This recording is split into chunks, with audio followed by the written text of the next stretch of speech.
Hello and welcome to episode 110 of the MisanthroPod. I'm Snipe, and as always, I'm joined by Wibblet.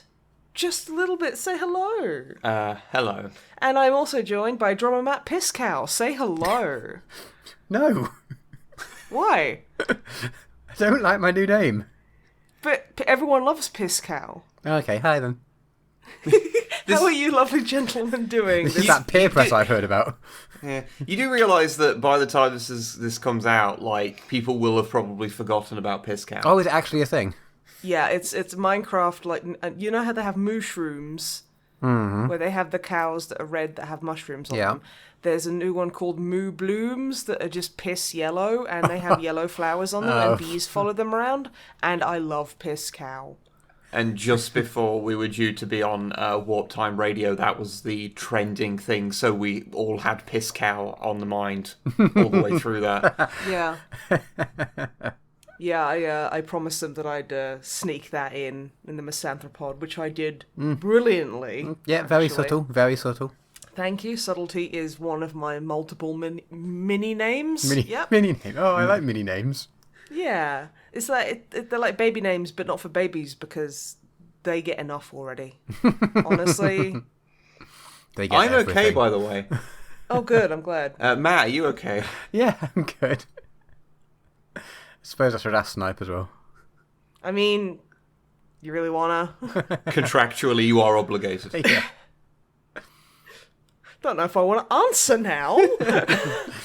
I'm fine. Thanks for asking. I'm very tired, though, because I haven't had much sleep, and then, because it's a Sunday, like, peek behind the curtain, I went out at, 3, and because England is weird, everything shuts at 4 p.m., so I was like, I'm gonna have a coffee, and I'm gonna go get pencils, and everything was shut, and I was like, guess I'm fucking going home, then. I guess I'm doing none of those things. Yeah. Oh, well. It was fine. But yeah, Drummer Butt. Yes. The drummered bum Matthew. Yes. What have you been up to, dearest? Been playing some games. Okay. What Some games? fucking video games. Well, yeah, I've been playing a few, but only for very short amounts of time. So I started playing a game called Stellaris. That's how I probably would have gone, but I don't know why I went weird the first time. I mean, it's okay. I don't know, I kind of like the idea of just everyone mispronouncing everything they talk about, like, just slightly. You know how I do that as a joke, and then you sit there and, like, you get... You don't really ever get angry at me. You just kind of get incredibly frustrated with how I'm like... I will make up a word or pronounce a word so fucking weirdly that you won't know what I'm talking about, and then you'll be like, I don't know what you mean, and then I'll just say it louder. Yeah, the thing is, there's a difference between merely pronouncing something wrong, but it's obviously all the same letters, and, like, when you'll say... Free Shavokadu. Like, you'll do things like, you'll ask me, like, oh, do you want some chocolate milk? But you'll go, oh, do you want some Chobby Mol? Chobby Mol. No, there wouldn't be a K there, because that'd make it too comprehensible. No, because I was like, hey, do you want a glass of Chob Mol? Yeah, that's the kind of shit you'll say. And you're like, what? And I'm like, Chob Mol, want a glass? And then I have to say, please, you have to use the words so I know what you're talking about. And then I'll be like, Chob Mol. Yes. Drink Chob Mol now? Well, I mean, now I want Chob Mol. No, you want Chob Mol. Like, I usually figure it out in the end due to, like, you, like, miming it, but I feel it would have been simpler just to use the real words to begin with. I'm kind of puzzling how I would mime the term chocolate milk. Like, I get the milk part, but how, like, does chocolate have, like, a gesticulative association? I mean, you try. You A try it, and- gesticulation association? Well, the thing is, I'd sit down, like, by this point, I've gone through every item in the flat that could possibly begin with a C and an M, and then eventually narrowed it down enough to be able to, like, get from vague gesturing. Like, okay, 2 syllables. Chocolate. Or is it chocolate? Chocolate? Chocolate. Chocolada? Fucking okay. Matt, what have you been up to? So, I started playing... talk about Stellaris. I started playing Stellaris, and I was like, wait, okay. First of all, it's made by Paradox, who make City Skylines, and I was like, well, that's a good sign. That's a solid game. Also, it's like, it's in space. Space is cool. It's a big strategy game. Gotta love me some of that. But is it like a 4X thing? Or? It is dense. It's a strategy empire building. You start off in the solar system. If you start as humans, I think you can start as other people, and you just sort of slowly expand, kind of, I don't know how much. I didn't get into it enough to do battles, so I don't know whether it's exclusively, command and conquer style battles, or whether I get the feeling it's more sort of civilization style. You can use diplomacy or other things, but man, it is. You get on the screen. There's about 18 different resources you've got to manage, and it's very information dense. And I was like, okay, well, I'll follow the tutorial. And these things never make sense until you've played them for an hour or two or whatever. Fine. And presumably some of the stuff's later game stuff. There'll be, I'll just have to make some basic troops or exploring people or whatever and just start, and it's fine. Don't worry about it. Don't try and comprehend the entire game before you get to that point. But the tutorial was like, okay, well, this is this. Cool. Right, first thing to do, go and explore this next area. I was like, cool, okay. How do I do that?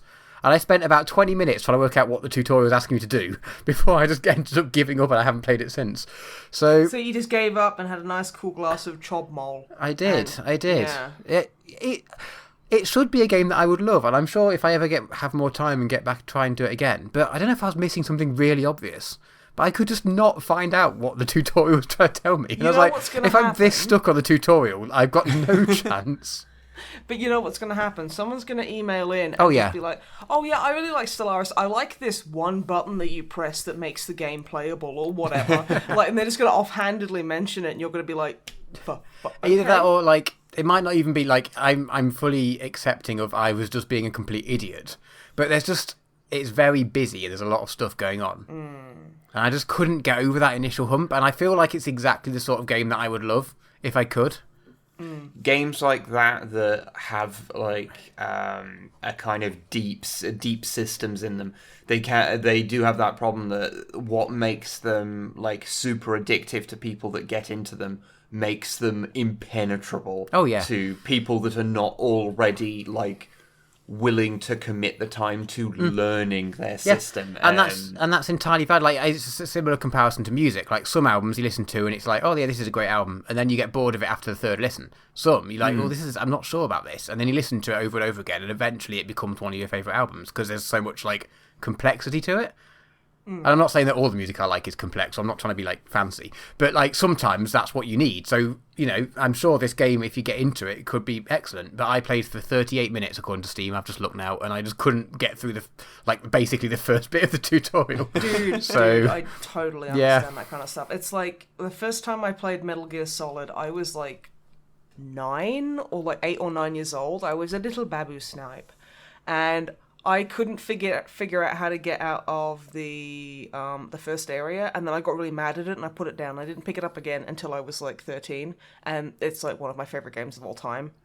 I had a similar thing with that with Final Fantasy VII, and that's literally my favorite game of all time. Yeah, I get you. Because I'd never really played an RPG before, and I was like, oh, why is this so... I had the PC demo for that, which was just a Maker reactor. Wasn't it Nibelheim or something? No, it was the one that's you go up this. It's a scraggly kind of hill, and there's a guy sitting there and you talk to him. And he's like, oh yeah, there's the old Maker reactor over the hill, and then you kind of go over it. It's a specific one, but I don't think it's Nibelheim. Yeah, I know. Yeah, you know what I mean. It's I just remember the start of it was just it just had the really dodgy PlayStation sound effects of wind, and then it had the do do do do do do do do kind of that really cool kind of spooky industrial kind of thing. It even has some of those notes. Yeah. That was actually remarkably in tune, you absolute Yeah, it was, but it just wasn't using the right notes. Yeah, that's the thing. It's like, I'm in tune with myself, and that's all that matters. Yeah. But yeah, sorry, drawing that. Yeah, Stellaris. Yeah, I'll give it another go at some point, but I think I need a bit of cooling off time. Yeah, no, I get So I was like, okay, well, I'll play a different game. What else do I have installed that's a bit more familiar? So I played XCOM 2, which I haven't... Oh, yeah. I got really into the first one until I hit the point where I think a lot of people did, where it's just suddenly difficulties nicely ramping up and, it's getting interesting, and then you get to one mission that every time you do it, everyone dies. For no reason. Yep. They're like, oh yeah, you've got to get to the other side of the map in 4 turns. That's and you're like, oh... That's like exactly why I stopped playing Darkest Dungeon, because it was like, wow, this is really not fun. Great, thanks. So I really enjoyed it up until that point, which I think was relatively late on. I can't remember exactly, but I put a fair bit of time into it. But I just never picked up XCOM 2 for whatever reason. Oh, I picked it up. I bought it at sale at some point, but I just never got around to installing it. So I've started playing that, and I mean, yeah, it's XCOM. It's great. It's just as glitchy as the first game so far. Like, animations sometimes just don't happen, and various people teleport across the screen, but that kind of doesn't matter, because that's not the point. It's kind of just a fancy animated board game, and if the animations go a bit weird, whatever. So everyone who plays this, I always ask the same question. A hit beneath 70% equals miss. True or false? I don't know. I've only played the first few missions, and in that, anything a hit above about 20% hits, because I think they're trying to, Oh, they're giving you a false sense of security. They're doing, the whole first one's free, then it's going to, cost you your soul sort of thing. Straight up, the maths in the background do cheat. I'm very aware. But so far they're cheating on behalf of me, so I'm fine with that. It's cool when the player character does it, but the moment the AI does it, it's like, well, fuck you. Yeah. Yeah, it's good. It's pretty unforgiving. Like, you finish a mission and someone's been a bit injured. It's like critically injured for 20 days. So I'm currently at the point where I've got 3 available soldiers for the next mission, and you need 4, and I have no supplies to buy another one because I got too excited and researched too much stuff. So I'm just gonna have to such a you issue. It's like, I spent like 20 grand on research in like a day. I did too much science. Now everyone must die. I'm just kind of just hanging out for someone to get a bit better, so I can go and play the actual game as opposed to all the research side bits. But I mean, that's fine. That's my own fault. So it's good. It's good. I mean, it's not new, so I've also played a third game just because I'll have something more interesting to say about that, because I feel like everyone's played XCOM at this point, or at least watched someone play XCOM or something. I've probably watched about 8 billion hours, no hyperbole. Actually, I think I'm probably lowballing of Longfang's legendary XCOM 2 streams, where he literally he balances those things on a fucking knife edge with mods. Yeah, well, it's balanced on a knife edge anyway, so I'm impressed he's managed to get anything working. Yeah, he uses a couple of mods from one of our mod friends, Prime B, because they are really good at that kind of stuff. Where because I was talking about, what's his name, Bradford or something, the commander who talks to you. I basically refused to use his name and only ever called him Daddy. So Prime B made a mod that changes his name to Daddy. The one with the video game voice. Yes. Even more so than everyone else in that game. Yes. Oh, Daddy. No one has that voice in real life. That's just not how people talk. Well, I mean, that's how Daddy talks. I think. Are you talking about the guy who you never see his face? I don't know. He comes to you occasionally and says, "You've done all right, I suppose." Yeah, that's the guy who because he doesn't speak like. He's got a very voice actor voice. Yeah. There's a guy on the No Sleep podcast like that, and he's like, I went into the room. And you're like, who the fuck? I love his voice, but it's just like, can you imagine like, hi, I'm looking for toilet paper. I have trapdoor diarrhea.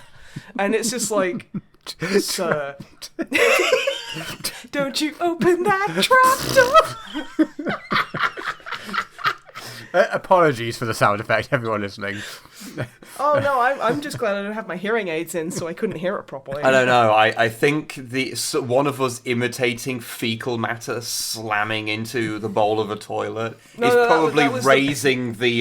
No, that was the poopy cellar. That's very underneath the trapdoor. It's making us more highbrow. Is the point probably. Yeah. Fair. Anyway, the last game I've played, which I might have a bit more interesting to say, because you might not have actually played it, unlike the XCOM. I've been playing The Flame in the Flood. Oh, I have not. I don't think I've even heard of that. No, neither did I until it was on sale on Switch. Ah. And I bought it because it looked... bloody Switch. I haven't played the Switch. It's been in my drawer at work because I had not much work on, so I took it to work and I was playing it at work for a while. And then actually recently I've had things to do, which is, the worst. So it's sat in my drawer at work and I've not played it for the last month or two.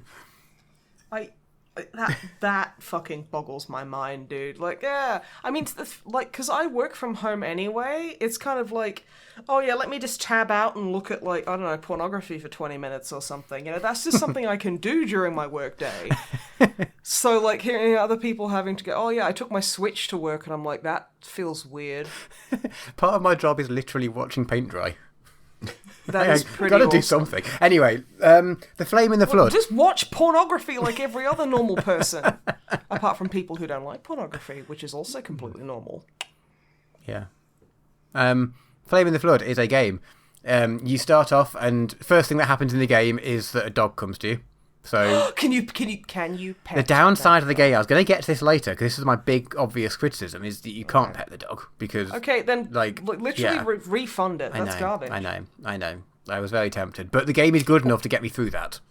Also, I have to very tangentially mention the Humble Bundle. They did a sale lately called Can You Pet the Dog?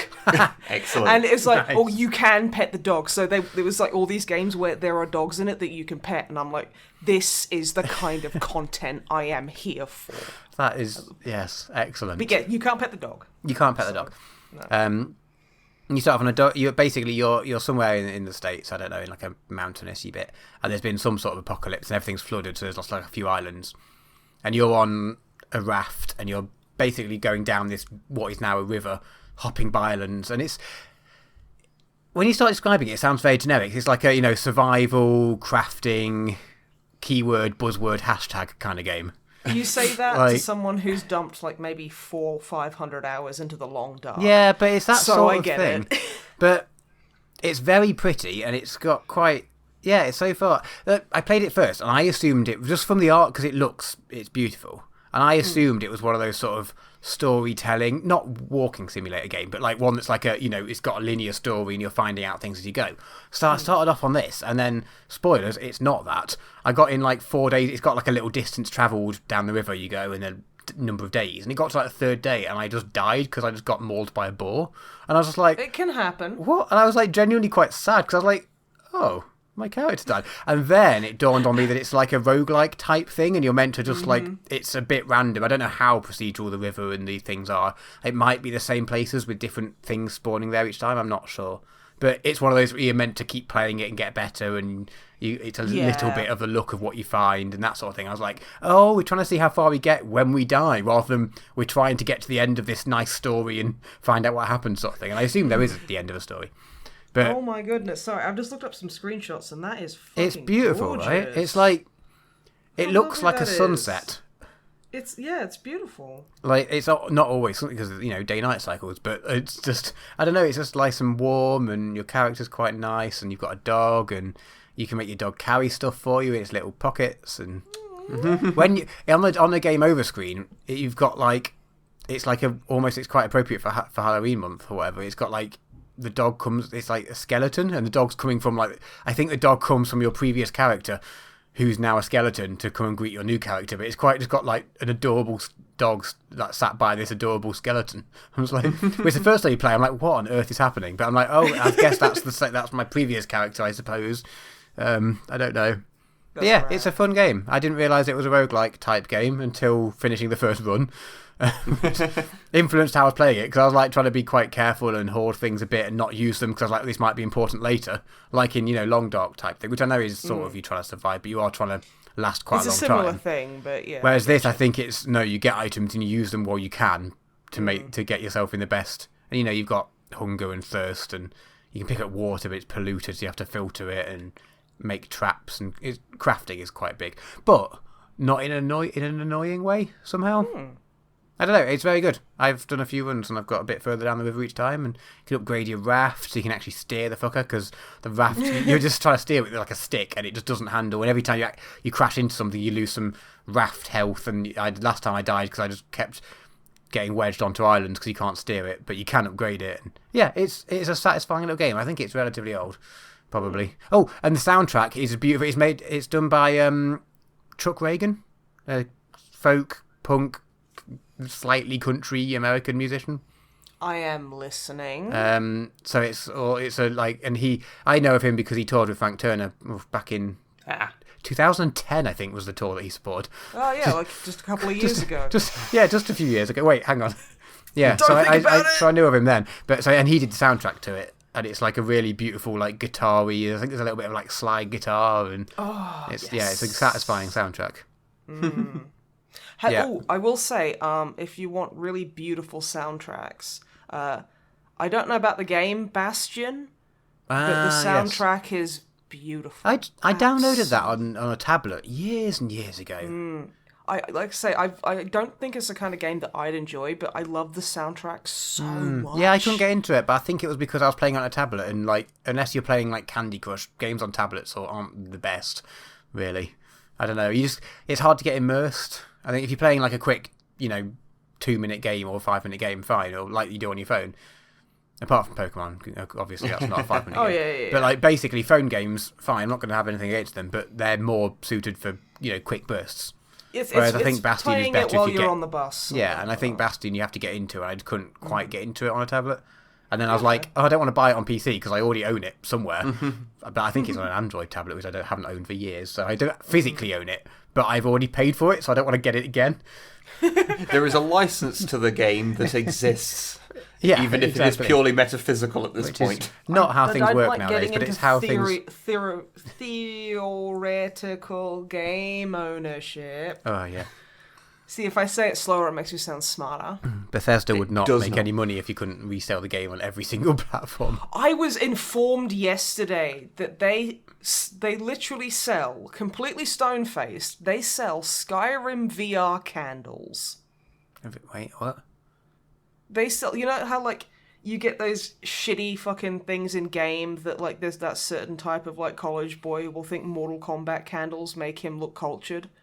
The Mortal Kombat the candles ones that smell in-game, like literal hot piss urinals. They did smell like a urinal that someone has pissed on. Yeah, or a urinal cake that someone has just been pissing on for like a year. Yeah, it was disgusting. It smelled very shockingly visual badly. image you're painting there. All of there was like 4 or 5 candles, and they all smelled like some variant of really not good piss. Okay. I mean, And there's one of them no was such for thing as good piss. Skyrim VR.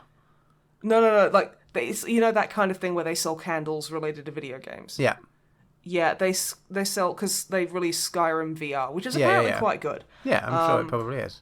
But like, yeah, they sold candles as a tie-in for it. Not just Skyrim, like specifically Skyrim VR. Well, it apparently the point was to get you engaged with it by giving you like scents. It's like, scent. Hey, do you want to go into this town? Light this candle marked "Unwash Arses," and then like you could just smell all the feculence. It's fantastic. And I'm like, no, I don't want to smell a medieval town, thank you. That's the thing. It's like, have you ever been to like a really well-used like farm? That's what a medieval town would smell like on a really good day. I imagine the candles probably just try and smell like the outdoors. Well, then I'm just gonna go buy a bunch of actually like if I can spend that amount on like a Glade candle or something and have a really nice scent that I like blueberries or cranberry and cinnamon or some shit. Open the window. Or it smells like outside. It's fine. Okay, yeah, but we live in a city, so it's just gonna smell like the Skyrim candles. Yeah, fair. Did you ever go in the caves underneath Nottingham? Are we talking about Dicko's old flat? No. The actual caves. I have not actually. You can get into them under like one of the shopping centres. One of the shops is just a hole in the ground where you fall into the caves. I mean, in this economy, I think a lot more than one of them are right now. You know what I mean? Yeah, probably. Anyway, my point to this, and how it's vaguely related to what we were talking about, is that they had like a medieval thing set up down there, and they had like a tanner, and tanners tan leather with piss, and it was very visceral when you went down there. It didn't just smell like it. It was very pisserol. Pisserol, yeah. Okay. I like the idea, like, oh yeah, let's all go down to the Nottingham piss cave. Yeah, I mean, to be fair, it's not much different to the rest of Nottingham, but... Well, I mean, the thing lovely, is, you get... No, I like Nottingham, but like every big city has a problem with it just having piss caves, apparently. Where do they get the piss? I mean, it is something that does kind of just manifest where people are, so Yes, it's but not really a mystery. No. I mean, kind of like, it's like, oh, it's Gerald. You're right, mate. Where's your daily donation? And he's just like, here's the 3-liter fucking jug of my piss. Or do they go and just stand under cows in the middle of the night and go? Basically, it's like siphoning fuel, but it's stealing cow piss. I feel like this is being made way more nefarious than it necessarily needs to be. No, I'm just thinking about this logically. Do you have to put a hose over the cow? You have to put a sheepy on a cow, but it has to be like a big one. So if you get like one of those bucket, those mop buckets the janitors have, where it's got the squeezy kind of like. Could you not just put a bucket underneath them? You don't. Yeah. Do you have to bother with the siphoning in the sheepy? It has to be a whole thing, apparently. It has to be. It's actually like, if you knew anything about tannery, then you'd probably know that this is actually a really spiritual thing. But okay, you uncultured swine. And there's like, because I mean, like, there's the whole expression of piss like a racehorse. So do you think racehorse piss would cost more? Like almost. If I look it up now, less presumably, because there's more volume of it if you piss like a racehorse. Yeah, but it's from a fancy horse, and like a fancy, expensive horse is going to have like a really good diet, so they'll probably be drinking like fucking Evian or some shit, like bottled mineral water, and so you tan stuff with that. I mean, racehorse sperm is ridiculously expensive, so well, maybe their piss. Okay, but you can't use racehorse. You can't use sperm to tan things because I wouldn't, it's too expensive. Like the ammonia in it that doesn't. Unless do you not have ammonia in your sperm?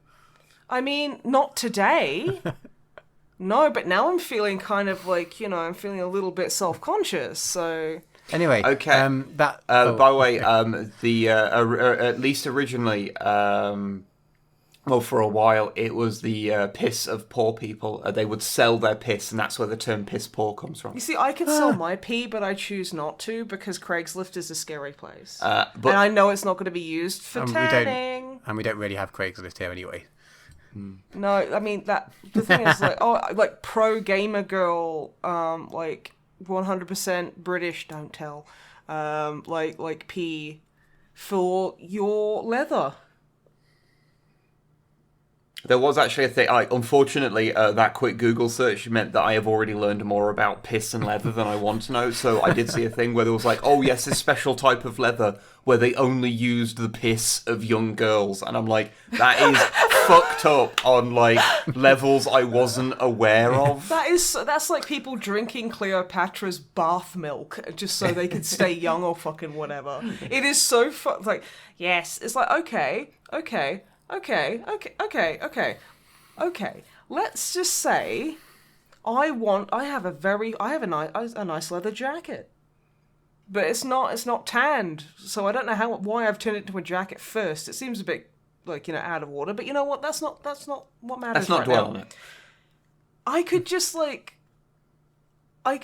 "Oh yeah, I'll sell you this fine leather jacket that I have gone and bought supermodel piss to tan, and that apparently makes it better." I've definitely met some people on Twitter who've been down for that. Yeah, but not like oh yeah, that obviously makes the leather better. It's like, no, it's just pee. Well, I mean, when you're sitting there and you're like... Also, the next time someone's like, oh, do you like my new shoes? They're 100% genuine leather. I'll be like, all right, you piss fetishist. And I'll just drive that narrative home. You're just like, okay, where'd you get the piss from? It's like, okay, but do you have a piss wholesaler I could is it like a Costco kind of thing where you need a card to get in? This whole segment is a mess. Yeah. Well, not so is Nottingham for having a piss cave. It might not have piss in it all the time. Don't know. I mean, let's be honest, it probably will. Yeah. We know at a certain point it was a piss cave. Yeah, at some point, yeah. So there's the games I've played. Quick update on TV. We've watched more of Sense8, and we haven't finished it yet, so I don't know how it ends, but we're up to episode 10 or 11 out of the 12. and I can update that it is completely embraced its like campiness and its slight cheesiness, which is just making it so much better. Because like to start with, it's like this is great and fun and a bit campy and a bit cheesy and a bit naff but entertaining. But it was sort of trying to hide it or trying to be a bit cool. Whereas now it's just fully embraced all the naffness and it's great. Beautiful. I don't know if it's meant to have done, but it seems like it has. And I say that without a meaning of like insulting it. Like it's great, good, it's good fun. Oh, things that embrace like the inherent silliness of themselves are often like some of the most endearing bits of media. Yeah. Oh no, I'm really enjoying it. Started watching a new Netflix animated series because there's not enough of those around at the moment. Close Enough. Have you watched that one? I've seen that advertised, and there's like a snail with a moustache or something. I haven't encountered the snail with a moustache. That's like in the preview image. Okay. It's just about a couple who've got a daughter and they've moved in with a couple of mates to try and save money because, you know, life is expensive.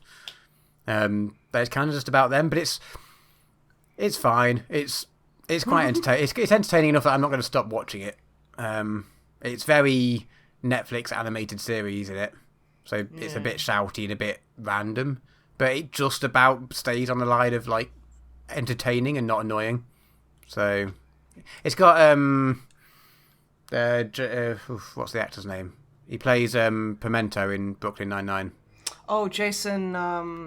Fuck. Yeah, it's got him playing Jason Fuck. Yeah. Jason Fuck. I mean, yeah, he's playing the. That's not his actor's name, but all characters that he play are named Jason Fuck. I think. I don't know. Yeah. I don't know. Okay. He's playing himself from what I can see because he's playing the same. I love him and he's great, but he is terrific. He's very typecast, or he can't act. I don't know. I'm gonna hope the former. I don't know. The thing is, it's like Jack Nicholson is probably not a fantastic actor, but he's so charismatic and he enjoys acting, so it's like, you know, he's very enjoyable. Same with Arnie, not a good actor. Yeah, I mean, I think in Jack Nicholson's case, it's just that he keeps getting cast as characters who are basically Jack Nicholson. Yeah, but Jack Nicholson is like a fantastic archetype. Yeah, whereas with Arnie, it is just, he just wasn't a very good actor. I saw him try and do an Australian accent the other day. Oh wow! Oh yeah, he was like, oh yes, this is a very good knife, but you call that a knife? And I was like, what? Wow. By the way, congratulations at trying to do Australian on top of an Austrian accent. Thank you. That must be quite difficult. It's horrible. Doing an accent you can do badly is tricky. But yeah. I mean, it wasn't a good Austrian accent, but then, you know. I mean, Arnie doesn't have a good Austrian accent. Yeah, I don't know what his accent is. All of them, I think. Yeah, he's from lots of different places. I mean, yeah, he has, you know, when you've... I mean, he's from Austria, and he moved to the US when he was like 22 or 3, I think, and you know, had to learned English that way, and, you know...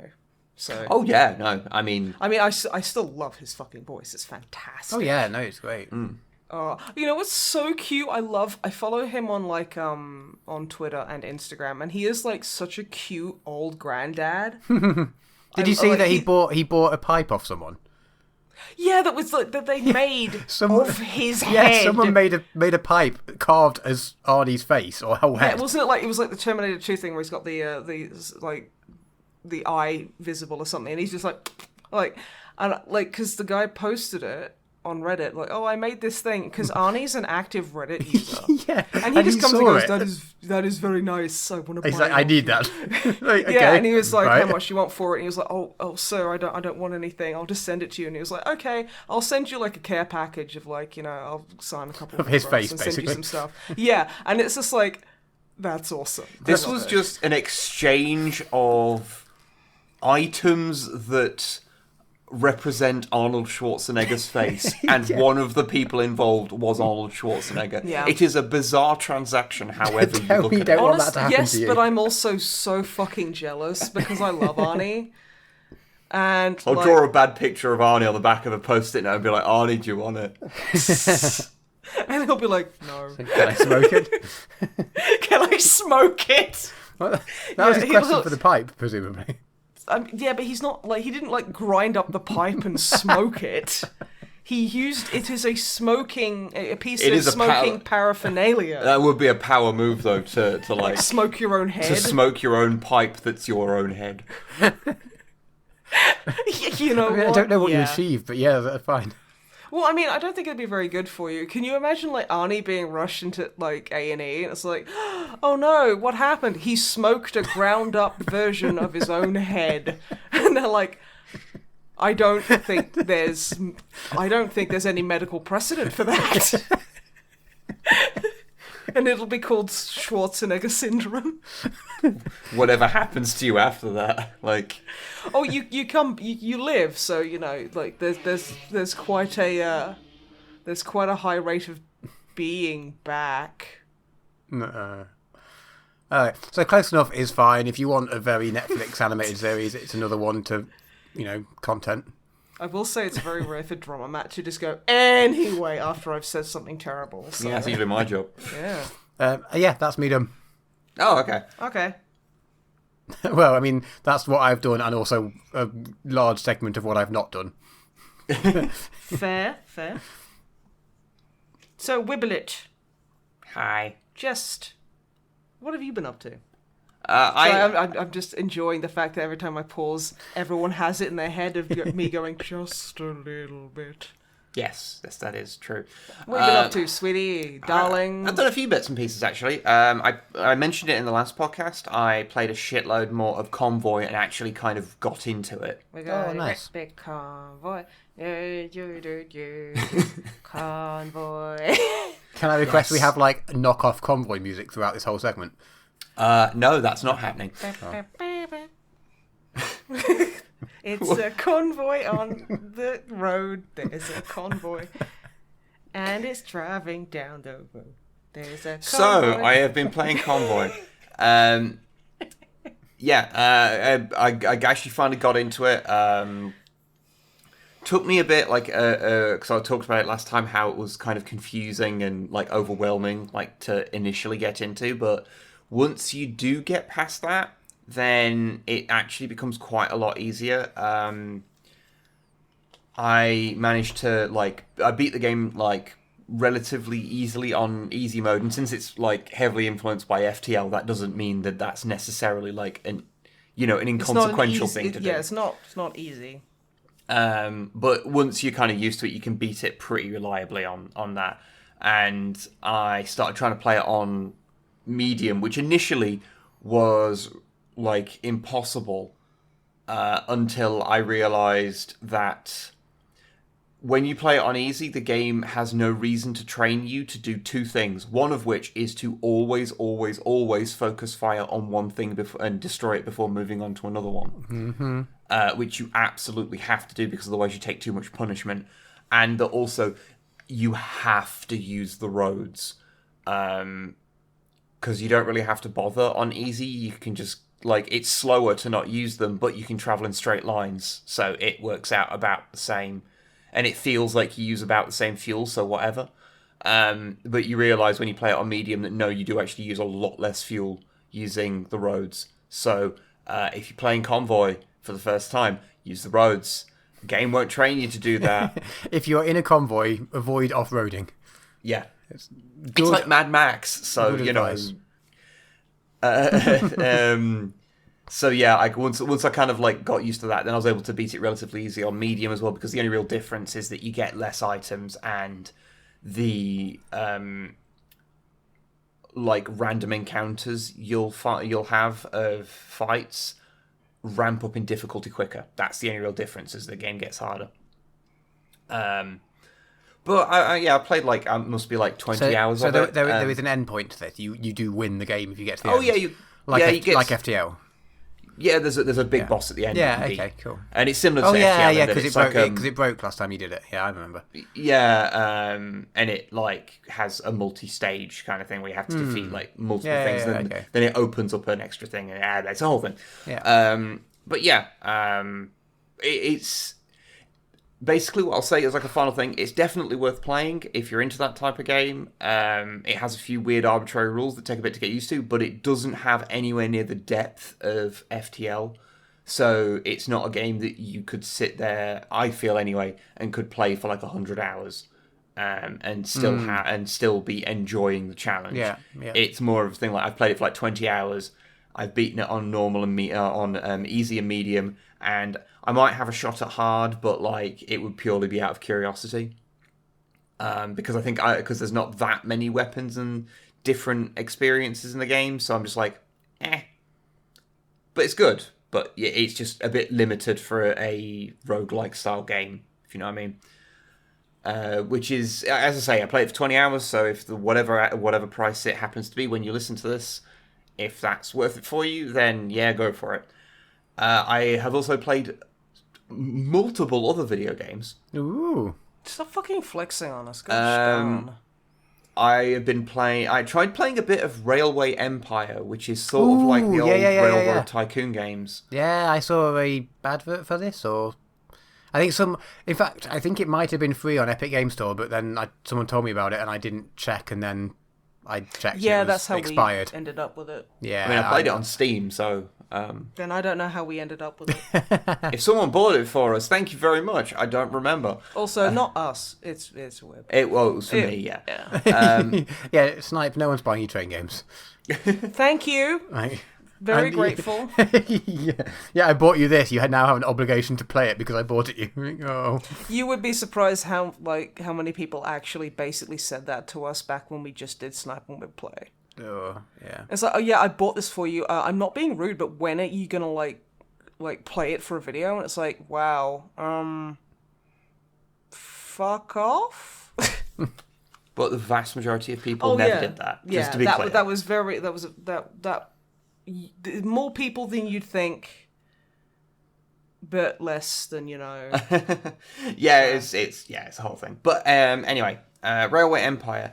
So I kind of was when starting to play it. I went and started doing the story mode of it, and it introduced itself badly to me because like 15 minutes into the tutorial, it broke and I couldn't progress. Ugh. So that was good. So I had to start again. The second time I started, I was obviously rushing through everything because I knew what it was going to tell me. And then it broke again because I was going too fast. So third attempt, I actually got into it and got deeper into it. And yeah, it's a very, if you've played something like Transport Tycoon or the later Railway Tycoon, of course, you kind of get a good idea of what it is. It's set, this one is set in sort of, like America, the early pioneering thing of getting the trains. There is the DLC for other areas.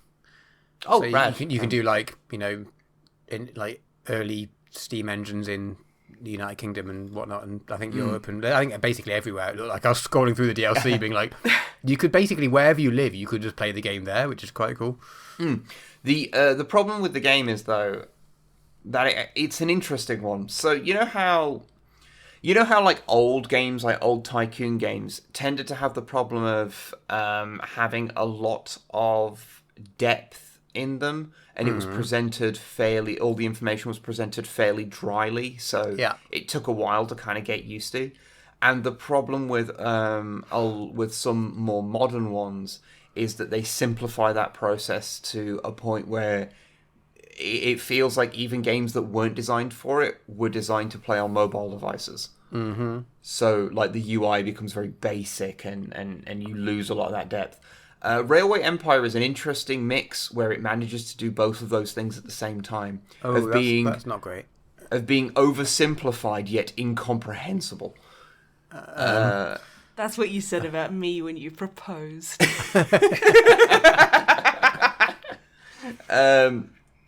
So like it'll have a menu and it like takes up the full screen, but you have to go and it's like it's all symbols on screen, and it's all big chunky buttons and stuff, but there's like 3 menus deep to find the thing you actually want, and nothing's really labeled sensibly, and you can't find fucking anything. But when you do, there's only 3 options on screen at any given time because they can't put too much on screen because then it'd be too complicated. It's weird. I've heard it's quite good if you can get into it, but I just found myself getting constantly like mired in like, okay, what the fuck? Like, what does this town need? Where is the menu for that? Like, where deep is it buried? Like, this specific requirement, okay, it's here. Right. Okay. Because you can, like, sometimes you can take generic goods, and it's like, trains don't take specific, and maybe they do, but you have to get into another specific sub-menu to find it. But they don't take specific goods, they take whatever is at the station.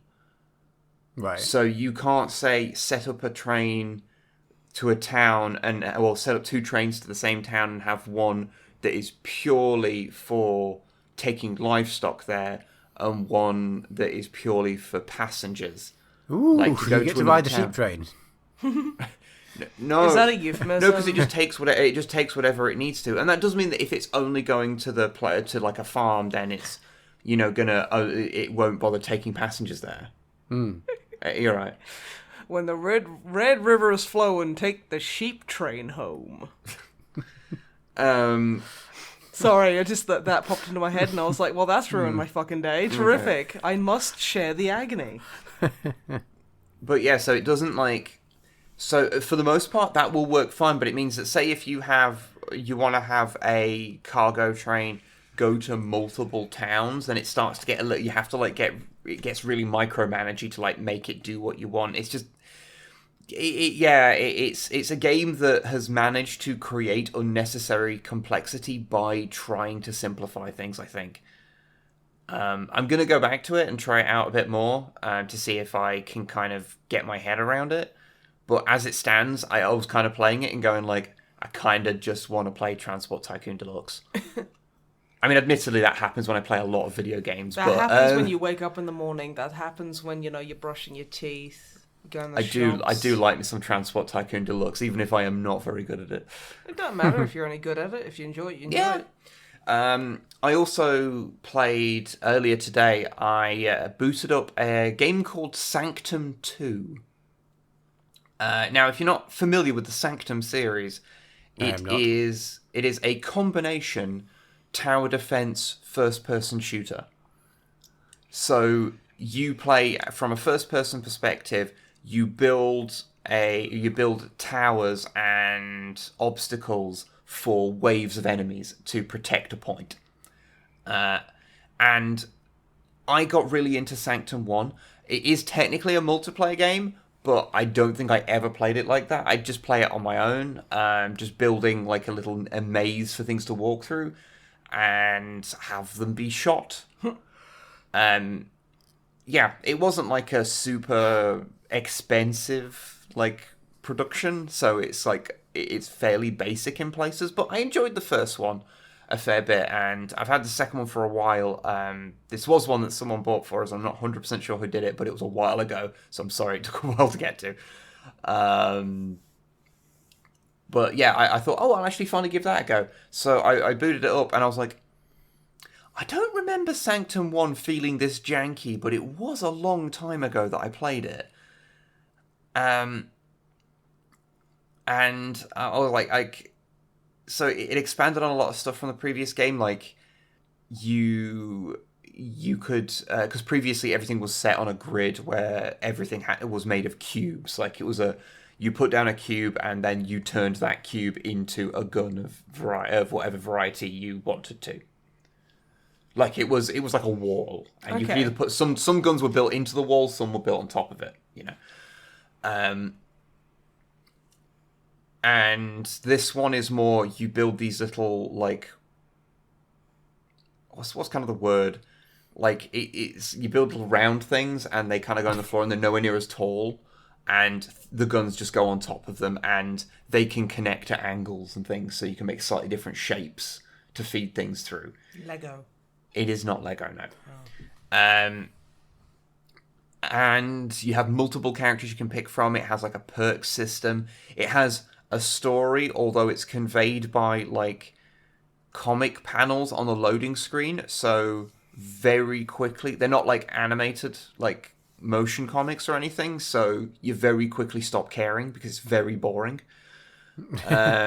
The art's it's interesting though, so it's got like a kind of fun art style. I should kind of like it. Is that cool kind of like angular comic book art where everyone has bad posture? Yes. It's pretty fun. But the actual game itself, like, even though it has technically more stuff, it's weird that it feels like...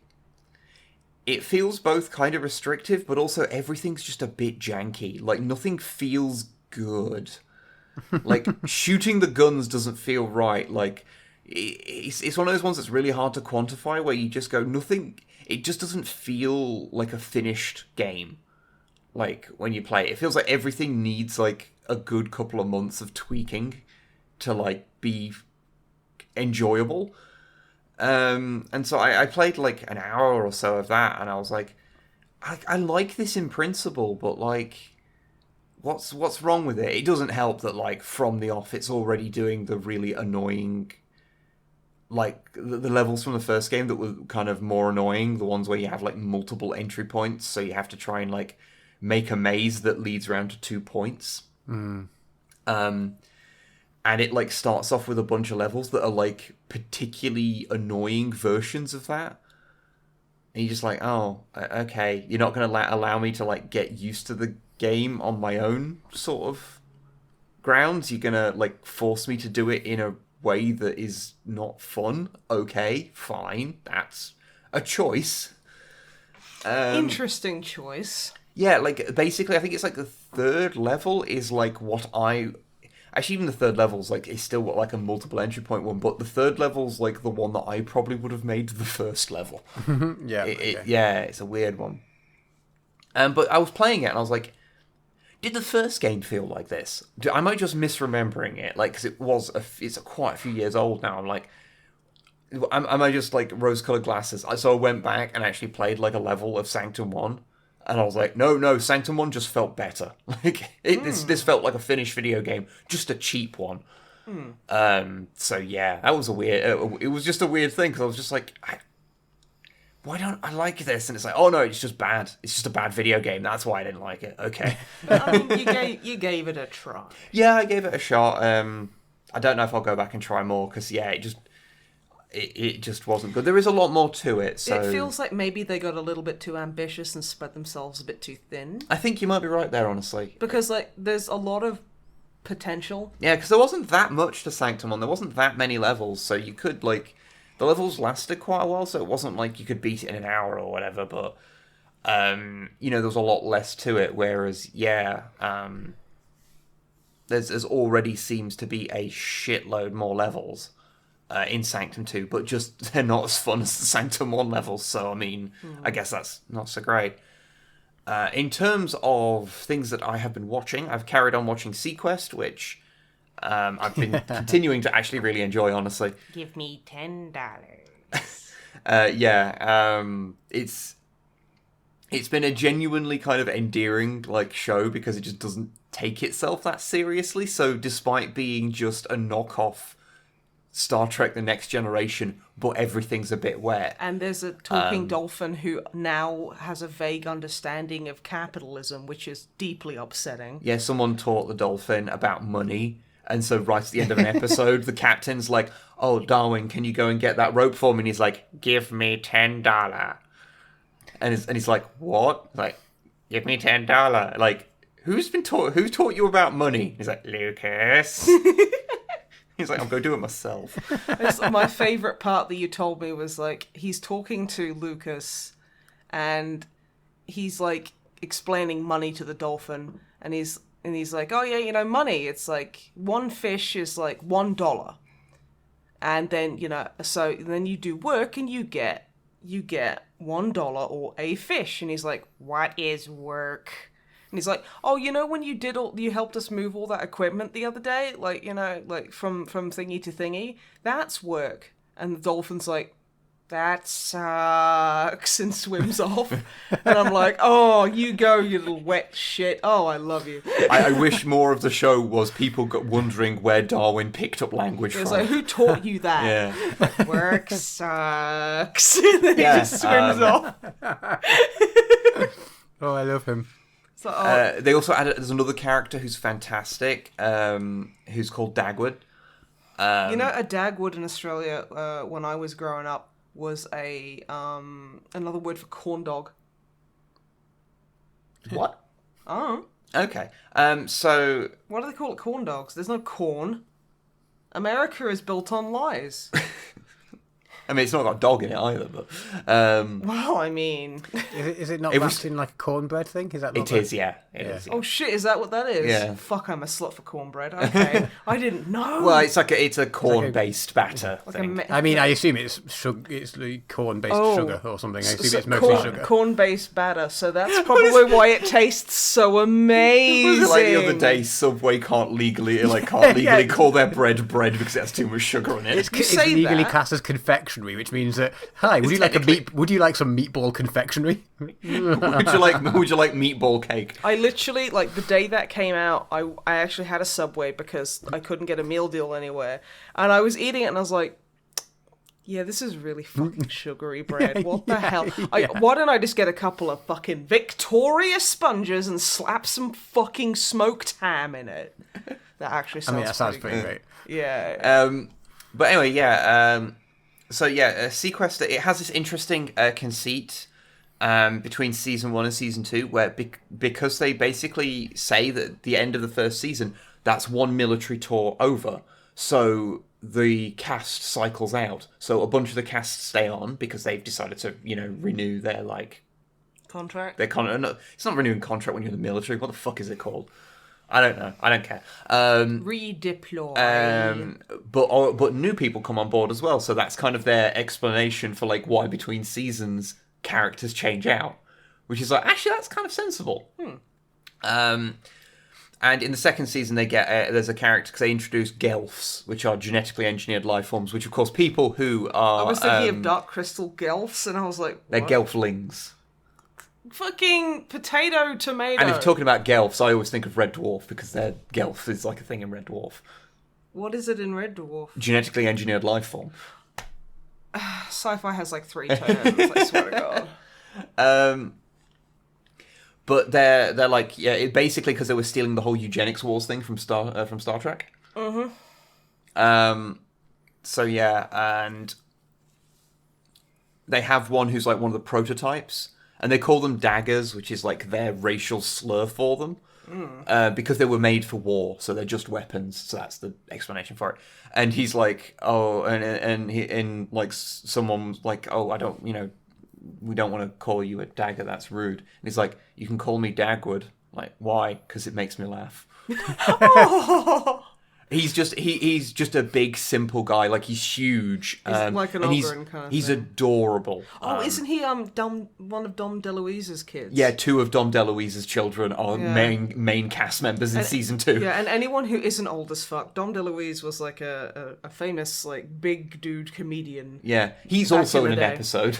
Excellent. There was a fucking episode where Dom DeLuise owns a roller rink Yeah. that has a ska band playing in the background, Nice. and it's an actual ska band as well. When you hear it and you go, oh, that's not the composer was asked to make a ska song. No, that's a real ska band. Yeah, there's a band called the Magadogs. Cool. Because I looked it up. But yeah, and Dagwood is adorable because he's just a big, strong guy, but he's incredibly simple. So Like me. So there's there's a whole bit where he gets framed for murder, and the captain kind of comes into his prison cell, and he's counting the dots on the tile, and he's like, 16,701, 16,702, and then the captain walks in, he's like, there are 16,703 dots on the ceiling, and he's like, okay, Dagwood, we need to talk about this, and he gets up, and he's like, why is it like this? And the captain goes well, this is what society deems to be justice. You're going to be locked up like this. And Dagwood goes, no, I mean the roof tiles. Why do they have that many dots? Oh, this is the one where he's in court and they're like, Dagwood, please take the stand. And he stands, he rises to his feet, he walks over, and he just picks up the stand. And it's like, okay, where do I put it? And it's like, no, you silly little thing. They actually do a realistic thing of the like jury and like the observers are actually like he does that shit and people do actually just laugh at it. Like I can see how his presentation as it could come across a little bit offensive at times. But I think, generally speaking, you do just think he's just a cool character because he's just nice. Dude.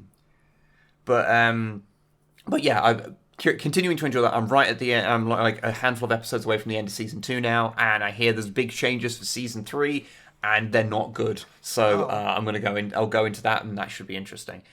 I also watched the entirety. Well, I didn't watch the first season because I'd watched it multiple times in the past, but I watched through the rest of Metalocalypse that I had been missing. Oh, yeah. Because I'd never watched the rest of it. I remember watching like the first season of it when it was still new. If you're not aware, Metalocalypse being a cartoon about the fictional death metal band Death Clock. And their misadventures as being the biggest band, the biggest media property in the world. And they have like things like the Murder Cycle, where it's a motorbike with like four sidecars, like 2 on each side. Or they have like the weird like murder mobiles or whatever. So it's like their mobile phone, but it looks like Mall Ninja shit and just silly things. They like live that. in like a big like outrageously large and gothic Citadel. place called the Maud House. Yeah. And Nice. it's like, and the show is all about them doing like overblown things. Like the first episode, if I remember rightly, starts with like, oh, this is the Death Clock doing a commercial, and they do a commercial for Duncan Hill's coffee. Do you folks like coffee? That's From the hills of Colombia. yeah. Like, and it's- it's like what I always thought was cool about it is the fact that the main guy who's basically behind it, Brendan Smalls, is just a fucking amazing guitarist. And he also does Nathan Explosion's voice. The main character's called, or the lead singer's called Nathan Explosion. Which is what my D&D character would introduce himself Yeah. as. But I imagine most people are aware of what Metalocalypse is. But yeah, so it's this show where it's the misadventures of a band who are the biggest band in the world, and they just happen to be a death metal band. So it's like what would happen if death metal was a relevant genre to the world. So everyone's like obsessed with it, and it like affects the economy of the world when they release a new album because they're that big. They have like the economy of them is so big they're bigger than most countries. Yeah. And as There's such, like a palpable impact on female mental health when the lead singer gets a girlfriend. yeah. Like, it is a noticeable, like, massive dip in, like, mental stability and stuff. It's very silly. And it's a very gory show, so, like, one of the reoccurring things is, like, oh, they're at a gig and something will go wrong with their, like, outrageously over-the-top special effects. Like, like a giant pendulum that's spinning around will fall off and start beheading people, that sort of thing. And it's all very early 2000s Flash, like, gore levels. Newgrounds kind of thing. Yeah, Newgrounds kind of shit. I mean, it did start. I think it was. I don't know if it was by the end, but it was. I think it was originally done in Flash, and I think it started in 2006. So when I say early 2000s Flash, it basically is that. Yeah. So, but it was an Adult Swim thing. But because I watched through from seasons 2 to the special musical they put at the end. And I was surprised by the amount of thoughts that I had about the show, because whilst on a fundamental level, and I want to say this up front, like, when the show is okay, this is going to sound rude, when the show writes jokes, it's really funny. And the music only got better, because I have a thing, like, I do like metal, and I don't mind, like, what would be considered like more at the extreme ends of metal. Like, I don't dislike it or anything, but I do have a problem with a lot of it takes itself a little more seriously than I personally would like. Because a lot of metal is inherently very silly. And an acknowledgement of that doesn't hurt anyone. And this is metal that doesn't take itself seriously. And yeah, the musicians behind it are phenomenally talented. Mm-hmm. So a lot of the music is just great, but it's also all really silly. There's a song called Death Harmonic from the first season. I love that fucking song. That is in the episode. It's a parody of like the Metallica S&M thing where they performed with an orchestra. It's that, but they're singing about how they don't want to have to moderate their spending due to taxes. And like, I'd rather you be dead than lose a single cent of what I made this fiscal year. I'd rather you be dead than consider not opening a restaurant. Oh, yeah. The lines from the song. So you can tell it takes itself very seriously. Yeah. And that's kind of fun. That stuff never stops being great. Like the music is fantastic. There's lots of cameos from like rock stars and things like. There's lots of very funny puns like Dimmu Burger. Yeah, like lots of deep cuts of that. And all that stuff is great. However, and I'm going to pretty big. However, now I'm going to spend 45 minutes telling you why Metalocalypse is a bad show. Fucking tear it apart, girl. I'm not. But it's just, it has a lot of quirks in it that, like, especially watching it in the modern day, and especially watching it all in one kind of chunk, you really start to notice the flaws of the show.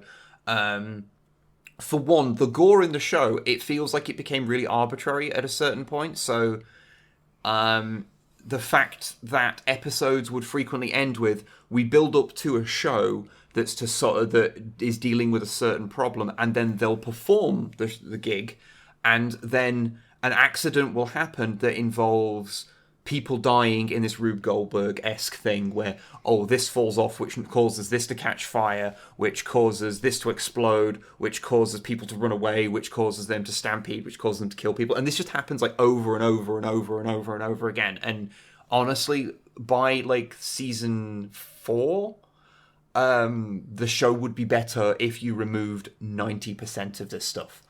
It would just be a straight better show, because you just go, they're doing the gore again. Okay, whatever. And this isn't helped by the fact that the show is like made of 10-minute episodes, except for season 3. Now, season 3 has 20-minute episodes, and that's why it's the best season of the show, because it has room. Its plots have room to breathe, so they can tell a full arc of a plot and have things happen and have them come to a satisfying conclusion. And it means that even if they do the really cheap, just everyone dies at the end thing, at least they've told a full narrative. Whereas every other season is just 10-minute episodes, and it always feels like every episode ends abruptly because of it. Like, you just like, this is an interesting idea. We're done. And it's like, okay. I will say that the band humor in it tends to work quite well. Like when it's doing deep cuts about musicians, as people that have all recorded albums and played more gigs than we can probably count, like, those things will work if that's who you are. Like, the one joke that I fucking remember that's so harsh was they tell the bassist William Murderface,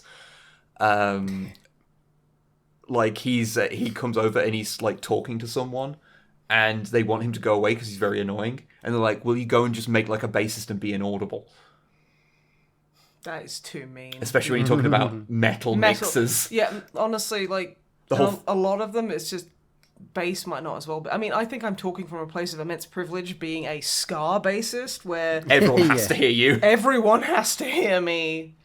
I am honestly the biggest dick pirate in the band, and everyone loves me all the time. Of course, there are lots of phenomenal metal bassists, and there's lots of bands where the bass is very prominent in the song, and that's great. But just there is a stereotype of metal like bass just being basically. Pushed down in the mix. So. Most famously, Metallica's was it their "And Justice for All" album, where you can barely fucking hear it. There was bass on that album. So there's lots of those kind of jokes which are quite fun, or like somewhat there's like I think it's actually Murderface again, like doing a shitty bass line, and then demanding the producer fix it in Pro Tools, and then him like spending all night chopping it together and just trying desperately to make it sound right. And we've recorded albums, and like we've met multiple like producers and people like that. And I remember one producer I met once told me how there was a drummer that was doing their drums who was so bad. I think his name was Matt. No, I'm joking, Matt. You are actually a phenomenal drummer. And like he was like, yeah, this guy was so bad, I recorded all of it. And then the moment he left, I deleted it and got it a session musician. Because he was so shit. And I was like, that's outrageous. He was like, dude, this happens way more often than you fucking think. And I'm like, what? Wow. But yeah, so a lot of those kind of jokes do work, so one said, yeah, the pacing of stuff gets a bit weird because of the episode length, which doesn't help with the fact that it has, as well as it just being about a metal band, there's like this overarching plot of this group called the Tribunal, who are like made of, it's like a secret cabal of some people who are magic, cool. Who are like observing death clocks things, and they provide like a framing device where it will be like, yes, there is strife within the band. This could cause it. This often causes bands to fall apart when two guitarists are insecure with about each other's skills. To talk about it, we're going to bring in our expert, and the expert who will give a little thing will have increasingly absurd names. Like, I can't remember any of them offhand, but it'd be like, just for the sake of argument, it'd be like, and now it is Pentwhistle McFufflefluff. And it would be nonsense like Shigatits. that. Well, there is a guy called, there's a who isn't, I don't think he is one of the experts, but there's a therapist called Twinkletits, which is Twinkle Tits. Yep, Twinkletits. And yeah, stupid names is a reoccurring thing. But the problem is the Tribunal stuff that ends up with this, that they like constantly trying to like undermine Death Clock. And it's this whole like end of the world prophecy thing that they've got going, but because the episodes are so short, that shit barely factors in, and it just feels so tacked on the end of so many episodes. And it all kind of comes to a head in the musical that they end on, which finally does something with it, but it did feel like that was a lot of wasted time in the series to pay off for this thing that you wouldn't have known you'd definitely be able to make. So it's a bit of a weird kind of choice. And a lot of it, is just kind of pointless. But the real meat of the actual issues that I have with the show, like that all stuff's like kind of structural stuff that whatever, is that there's a lot of shit in it that like when watching it from a modern day, you're like, oh no, let's not do that. Oh yeah. For one, 2006 animated series, like One of them is, of course, that they use gay all the time as an insult, and initially it's not so bad because they are like parodies of hyper masculine, like metal bros, like everything has to be brutal. Like there's an episode about like them making a like tribute bands of them happening, and they get to like veto which ones aren't allowed, and there's a all female version of Death Clock that's made, and they're like, oh no, we can't have that. It's like, no, women are genetically incapable of being brutal, it's just science. And like that's the type of attitude that you're going into there with them, and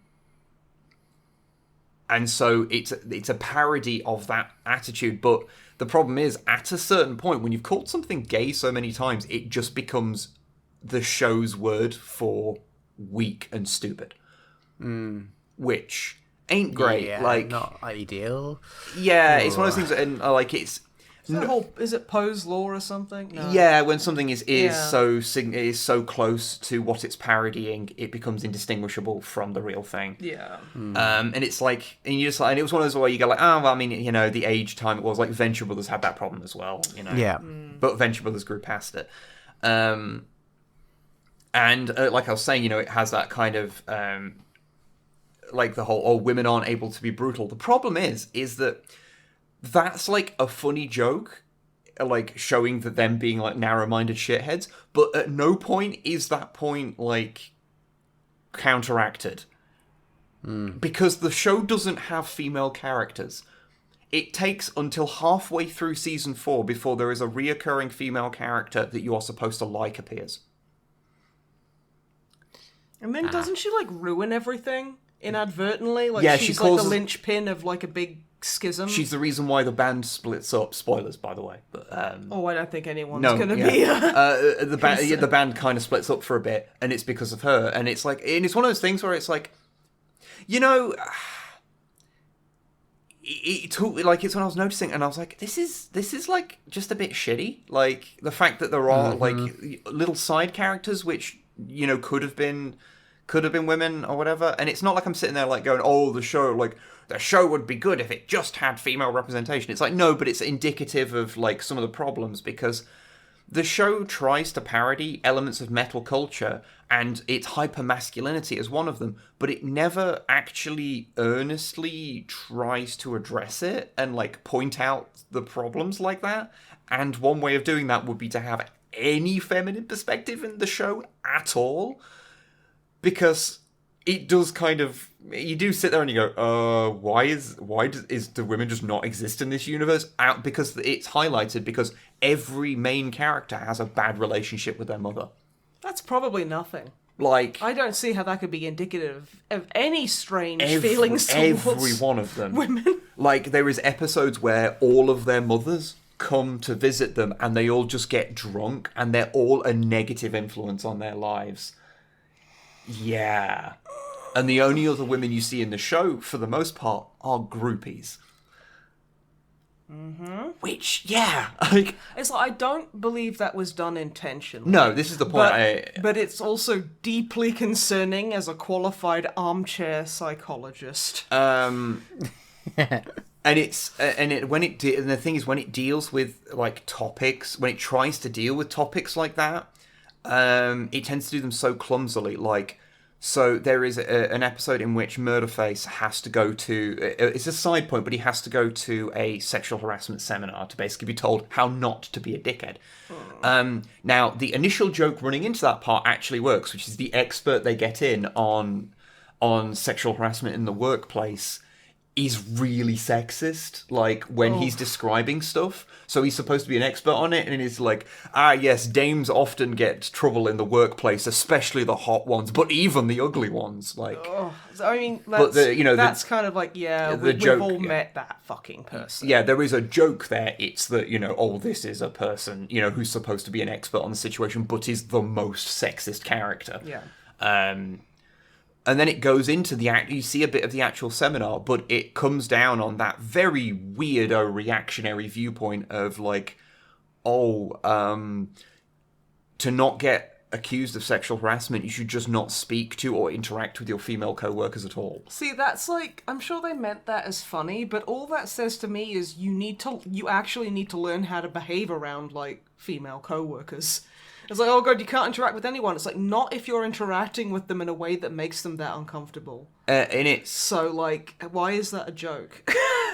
Yeah, it's one of those things where I was watching it, I was going like, again, this is something where if you actually like had a real strong thing against that, that'd be one thing. Because I think the entire show has a real misanthropic thing running through it. I know it's ironic saying that considering the name of this podcast, but because it has this misanthropic kind of thing, it means that it does take these kind of tones on those things. That means that all it does is reinforce like the actual shitty stuff in the world without actually offering a parody to it. It's just recreating it.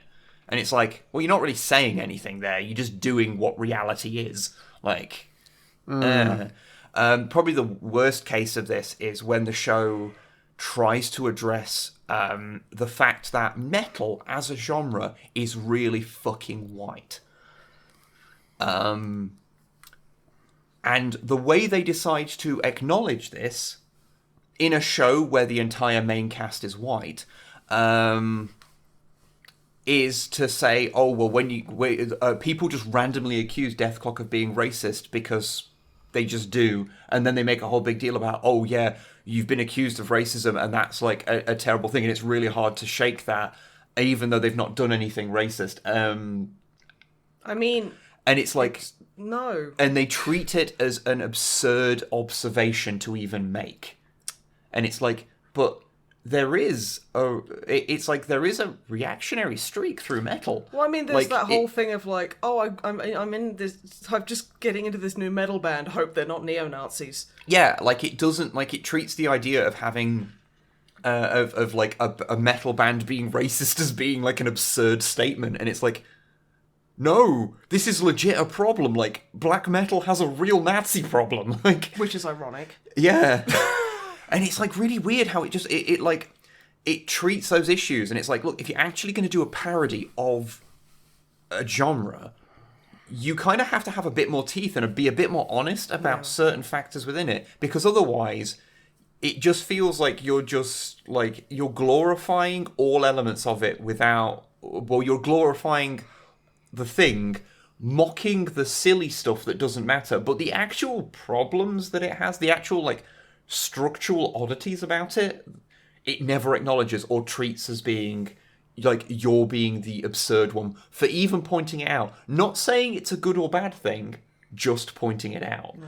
And it's like, yeah, that sort of stuff really, after 4 seasons, really starts to rub you the wrong way. Because like when they actually just write jokes and don't put gore and don't just say something's gay, like the show can be really funny. And they get all the way to the musical, which is the last special thing they do, which is like a 45-minute long thing, so they get to tell a full story, and it actually has some cool parts. It has some pathos to it. The music's great. And it's got Mark Hamill in it, which I've just noticed. Yeah. Because there's like the band is voiced by like 2 people, and Mark Hamill does a lot of the side voices. There's whole episodes where there's only 3 voice actors. Yet there'll be like 15 characters, but yeah, I don't know. Like I know that's a lot, but like that's just. It was like everything when I was like watching it. It just it was this constantly, and I was like, I want to love this show. The question I have then was, would you recommend the show to someone else to watch? I don't actually know.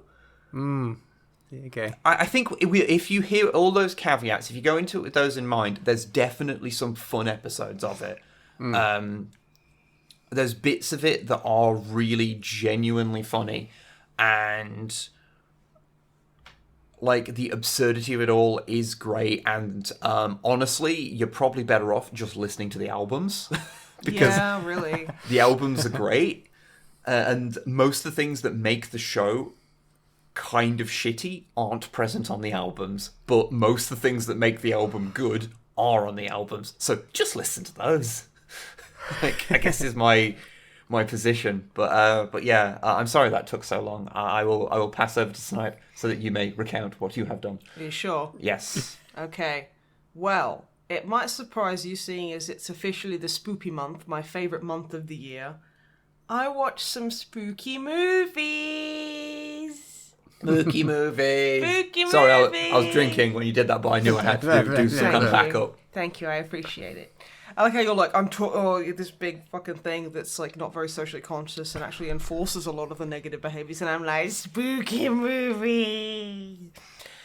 I have, I've watched a few... I'm sorry, I just wanted to add one little amendment. Okay. Not an amendment, but an addition.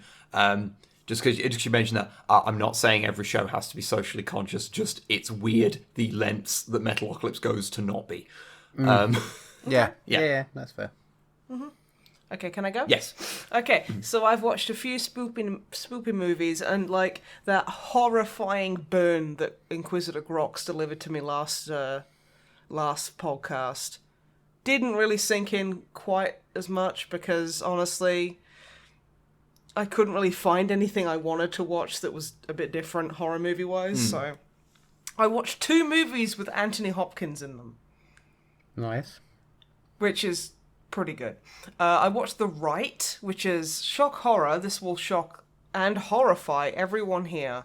That it's about demonic possession. Yeah. It's about a guy who his father's like, you either be a mortician or you go be a priest. There's one or the other, and he's like, well, I've been Be a a mortician. mortician or you die trying. Or something. I don't know. There's a joke there somewhere. Somewhere. I mean, Somewhere. presumably there's a joke there somewhere. Is this maybe. the guy that was played by Donnie Darko? I know the actor has a real name, but Jake Gyllenhaal? was it? Yeah. Donnie, the guy Yeah. who played Donnie Oh, Darko shit. is Jake Gyllenhaal. Was it? Yes. Wow. And no, He's like, been the main- in, you know, more... He's been in lots of movies. Well, Oh yeah, Better yeah. I know Jake. Yeah. He's been in loads of Oh, yeah, I know weird Jake. indie ones. Oh yeah, Jake. Yeah. Oh yeah, Jake. Oh yeah, I call him Jakey Boy. We're friends. Yeah, no. He goes to a different school. I did not acknowledge it was the same person. Oh, I know right, exactly yeah. what you mean. I get that. Anyway. He is, yeah. Mind blown. Yeah, but no, he's just some, I don't know, maybe the young'uns know, maybe he's a new heartthrob or something, I don't know. Maybe he's Jake Gyllenhaal too. He's a Die Harder or something. he's a bad clone of him because he looks. When I saw him, I was like, that's just Donnie Darko. No, it's not, but Oh, okay. weird. But yeah, and then he's like, so I'm just going to call the main character Jake because I can't actually remember their name, but I do remember his dad's name, which Michael is the Kovac. coolest. Huh? Michael Kovac. Okay. I was intrigued as to who this person and if he was pretty, so I was looking him up. Is he pretty? I don't know, I can't tell. His name Colin O'Donoghue is the actor. It's a good he's name. alright. Yeah, He's got a but no. steamy look in his Wikipedia. Anyway, carry on. Oh, is there smolder? There's like I a don't know, one, he looks there's a like bit a young for one-waised me. eyebrow. Ooh, I like that. But yeah, no, he's a bit young for me. I definitely prefer Rutger Hauer. Who's actually, I prefer him in his younger days, but still. So yeah, Rutger Hauer is his dad, and the character's name is Istvan Kovac, which is the coolest fucking name. That's a solid name. Oh, Yeah, it's powerful. strong. Virile, even. So he goes to priest school, and it's like, you know, they're talking about all this stuff, and one of the priests there is like, yeah, I think you should, because you don't believe in God, because he's openly like, yeah, no, I don't believe in God at all, fuck off. God is silly and I don't believe in it. I just couldn't be asked being a mortician for the rest of my life, so I thought, I'll go and become a priest. And it's like, interesting kind of thought process there, but I mean, I'm sure that works for you. Okay. And the guy's, this priest corners him and he's like, yeah, I really think you should consider going into, like, the Catholic Church's exorcism, like, squad. And he's like, why? I don't even believe in God. He's like, yeah, that's why you should go in there. And it's like, all right, okay, fine, right? So he goes in, and he goes and starts learning all about, like, demonic possessions and shit. And Alice Braga, who was Isabel from Predators, is in this, and I love her. She's great. But yeah, so she's like a she's like a journalist, and she's investigating a bunch of stuff about these demonic possessions. And then they go see Anthony Hopkins, who's like, he's just like super exorcist, living in like this place that's just full of cats, and it just kind of goes on, and there's like, you know, he witnesses exorcisms and he helps out and stuff, and like, I'm not going to spoil it. I mean, honestly, it was entertaining. I probably wouldn't watch it again, but it was decently acted. You know, didn't have Donnie Darko in it, but that's okay. Yeah. I also watched a movie that I really loved the idea of, but it really fell flat on its face and didn't quite pull it off very well, which was called The Other Side of the Door, which is, it's a twist on the spooky possession of children. So it's, you know, it's about this this married couple who they move and live in India because they love it, and the woman like she has, like, I think they're like twins or something, and then it's revealed that one of the twins dies, a little boy, and like it has like, you know, there's a suicide attempt in it, so, you know, just in case, yeah, I wanted to mention that. They have a housekeeper who's, honestly, I feel bad for her because she's kind of like the magic brown lady. And so it's like, okay, that's not a very fun trope. No, yeah. That's so, like, you know, What are we doing? Reading a Stephen King novel? well, it's not set in Maine, so no. And the mum tries, like, she takes an overdose of pills because she misses her son. And, like, literally one of the first introductions you have to her and her husband's relationship, I really hate. Because it doesn't act as if it's, like, something that she's done wrong. So, like, so the introduction to it is like a false start jump scare, and it turns out the mum's having a nightmare, and she wakes up and she turns over, and she's you know, she starts crying because she misses her son, and she looks at her husband sleeping, and she just starts fucking assaulting him. She just starts punching him. Why? And she's like, oh God, how can you sleep so peacefully? Because, you know, men don't care if their children die. You know, because of all of the lack of feelings men are allowed to feel. It's kind of like, oh yeah, she's taking it hard because that's her baby. It's like, yeah, but it's his fucking... Silent Hill movie logic. Yeah, that's like, yeah, you know, men have feelings, and it's completely legit that they feel them, but I have okay. never had a feeling in my life. It sounds dreadful. It sounds pretty weird. Feelings are for women or whatever. I don't know, whatever these idiots think. And then he's like, oh yeah, no, I'm so sorry. And then they like cuddle, and I'm like, she was punching him. I don't care how upset you are. That is not fucking okay. But anyway, this is the first like 3 minutes of the movie, so I'm gonna move on. So after the mum's suicide attempt, the housekeeper, Peaky, I think her name is, she's like, oh, I'm gonna tell you something because I can tell that you really miss your child. And I lost a child once, and in my old village, there was an abandoned temple, like in the woods near it, and what you do is you go and scatter their ashes on the steps of the temple, and then in the middle of the night, there's a door where you'll hear them, and they'll talk to you, but you can't open the door, so you immediately go, okay, she's gonna fucking open the door, because of course she is, and so... she organizes like a trip out, so she goes out there. They grave rob her son's grave and like burn his body. And there's all these like it's like that point in Resident Evil 5 where you go to the villages and there's people in grass skirts and you're like, oh, Capcom. It's like that where they have like a bunch of locals kind of like they're covered in ash and they're also said to be cannibals because that strengthens their connection to the spirit world, and they're all like, you know, they're all chanting in like Hindi or I think it's Sanskrit, and you know, and they're just really spooky, like foreign people. Ooh, Yeah, because it's set in India, right? it is, yes. Yeah. But the main cast is white. Yeah. Yeah. Rich white people. Yeah. Yeah. Just putting that out there. No reason. And like she's like really scared of these like people. I can't remember, but they have some ominous name.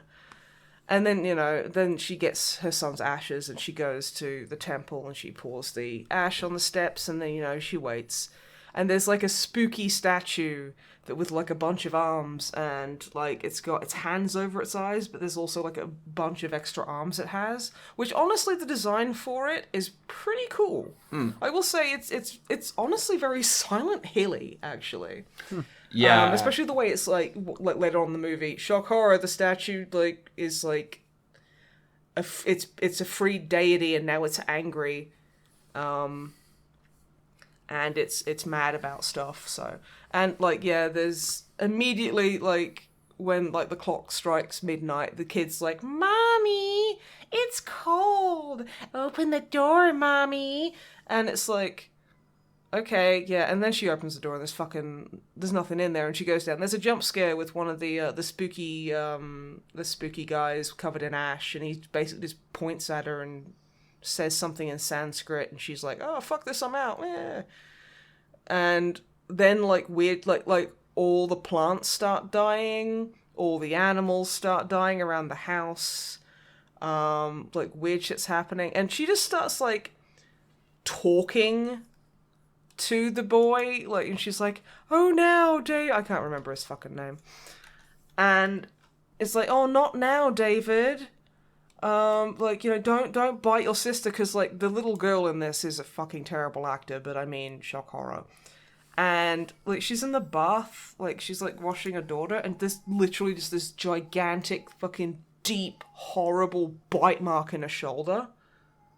And she's like, where did you get that, sweet? It's like, oh, David, I don't think I like him anymore. He plays rough. And it's like... And so she storms into his old room, and she's like, oh, you can't bite your sister. And then, like, you know, the door locks, and a book flies at her, and she just reads to him. And it's like, okay. And, like, just weirder shit keeps happening, and, you know, Peaky, the lady, is getting really kind of upset, and she's like, you opened the fucking door, you jerk. And she's like, yeah, I guess I just gave no fucks about your you know, like, closely held, treasured customs, because I'm, like, white and I don't care, because I have my... I don't know. It's just kind of... You get the very kind of, like, stupid white person coming in being like, oh, no, I know better, because bleh. Also, foreign culture is scary and weird to me. Which, it's like, I can bet money on that wouldn't have been what they meant with this, like, whole movie, but that really comes across as like, ooh, spooky foreign things. Foreign lands are scary. Yeah, basically. And it's like, I will say the ending, I actually did quite like the way it was done. I thought it, like, I will spoil the ending for you. It's fine, no one's going to watch it. Don't, because honestly, it's just frustrating, because it misses the mark a lot. Basically, at the end, it's like, because the boy's soul has been opened, like, the door was open, so his soul got out, and now it's, like, rotting, and, like, so he's, like, killing people and stuff, and all of the native dudes covered in ash just surround the house, and they're chanting at her and just being super spooky. And they're like, oh, we're gonna kill you, little girl, because that's the body he's possessing.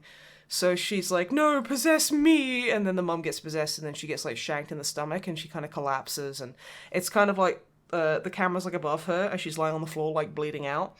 And then she shuts her eyes, and then, like, you see her lying in this foggy area, and she opens her eyes again, and she's on the other side of the door.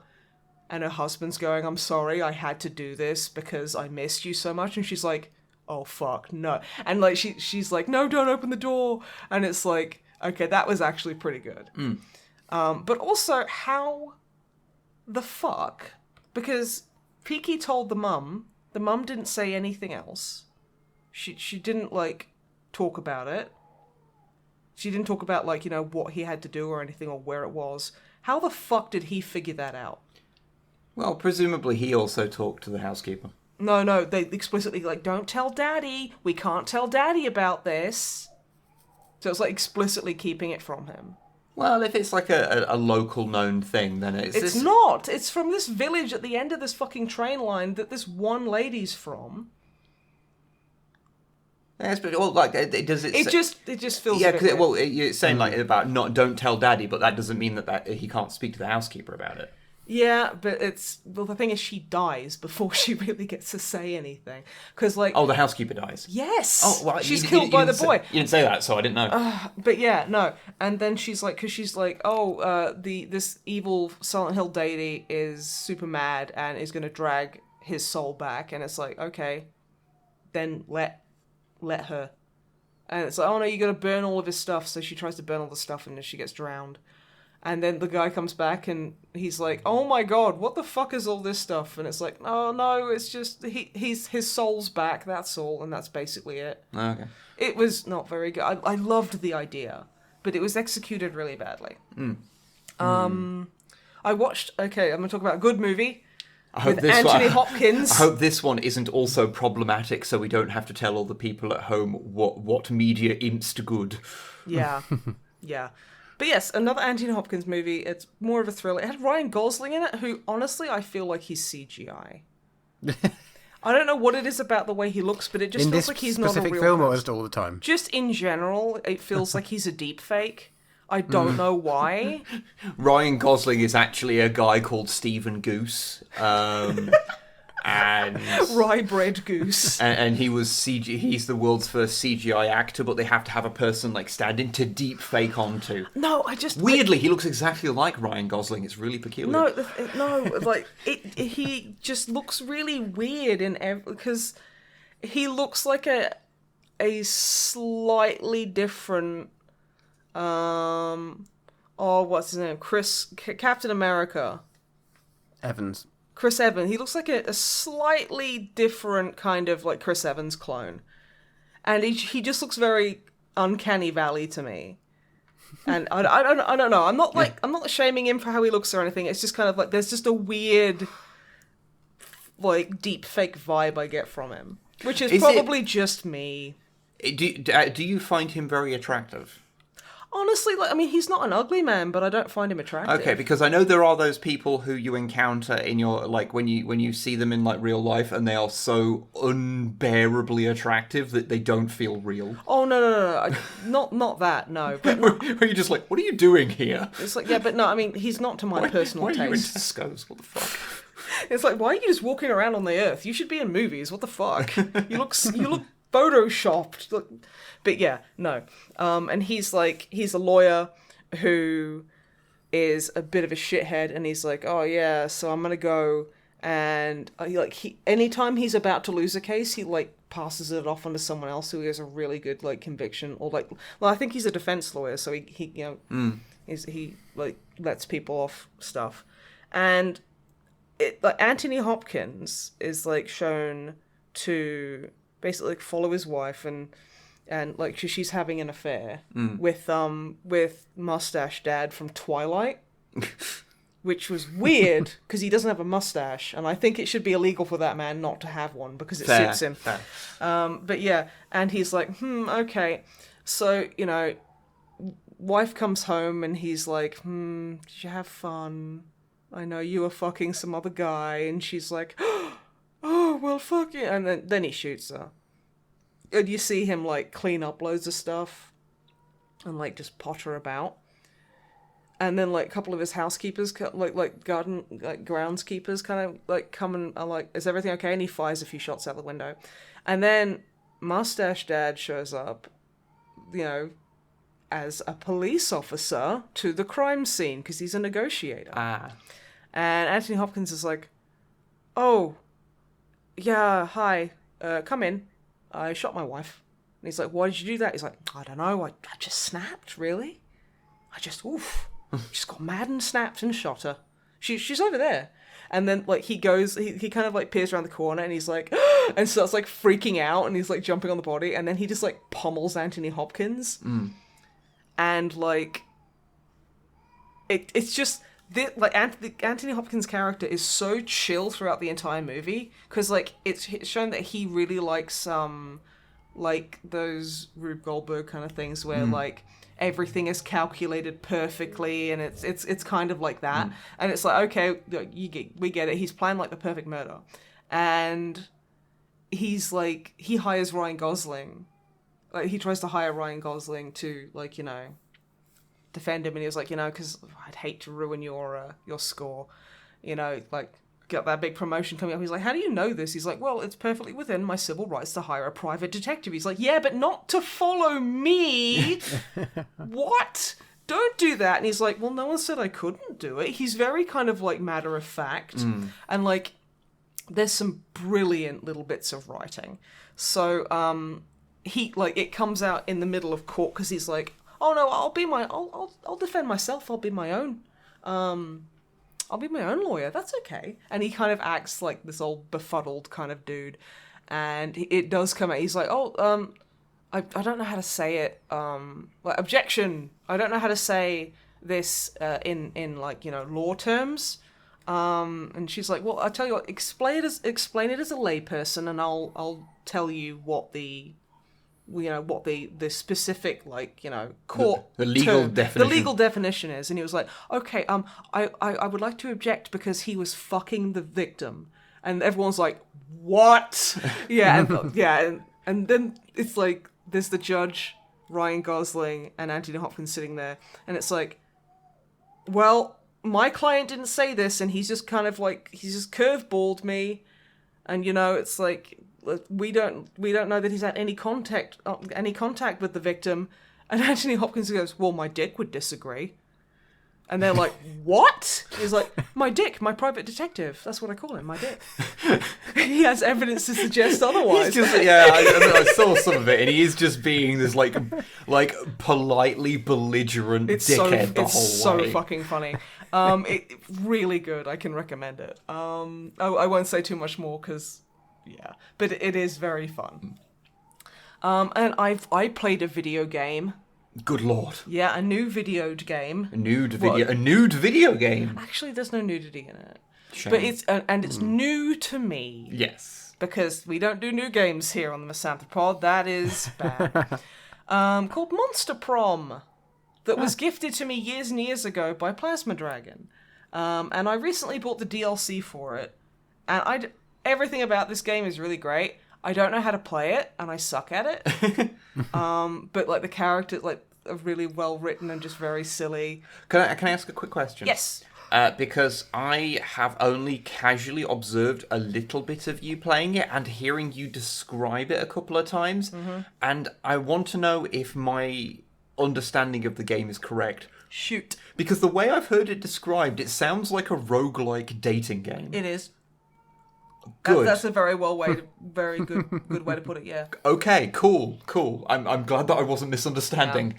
So you can play as like 4-player characters. I always play as Vicky, the Frankenstein lady, Frankenstein's monster. But you can put in a custom name as well. So there's like Frankenstein's monster lady. There's like a fire sprite lady. There's like a weird spooky ghost dude, and there's a zombie dude who's really cool as well. And there's like a cast of characters you can date, but they're all like.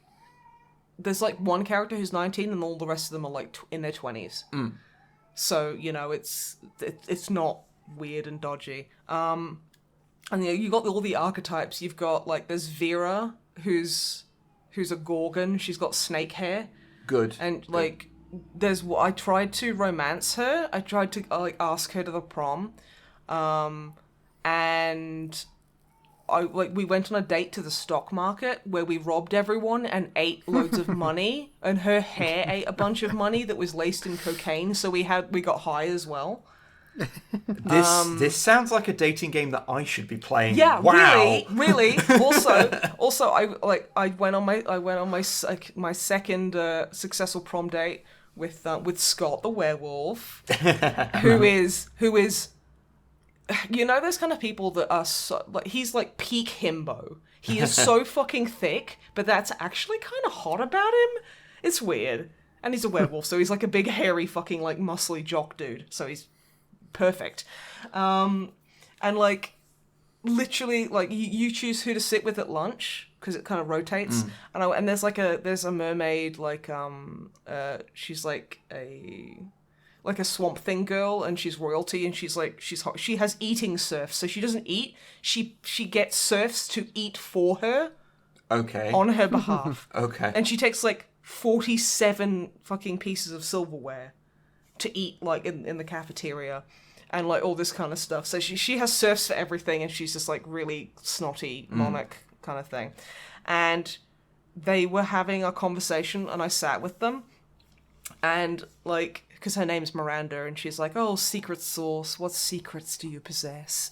And Scott's like, oh, I never thought about that. Hey, secret sauce, you got any secrets? What's the secret? And she goes, Scott, it was a rhetorical question. He goes, really? Mine was loud. And I'm like, oh, I love this. Okay, I love him. And it's just, like, you get, like, stats as well, and you get money, and you can buy certain things.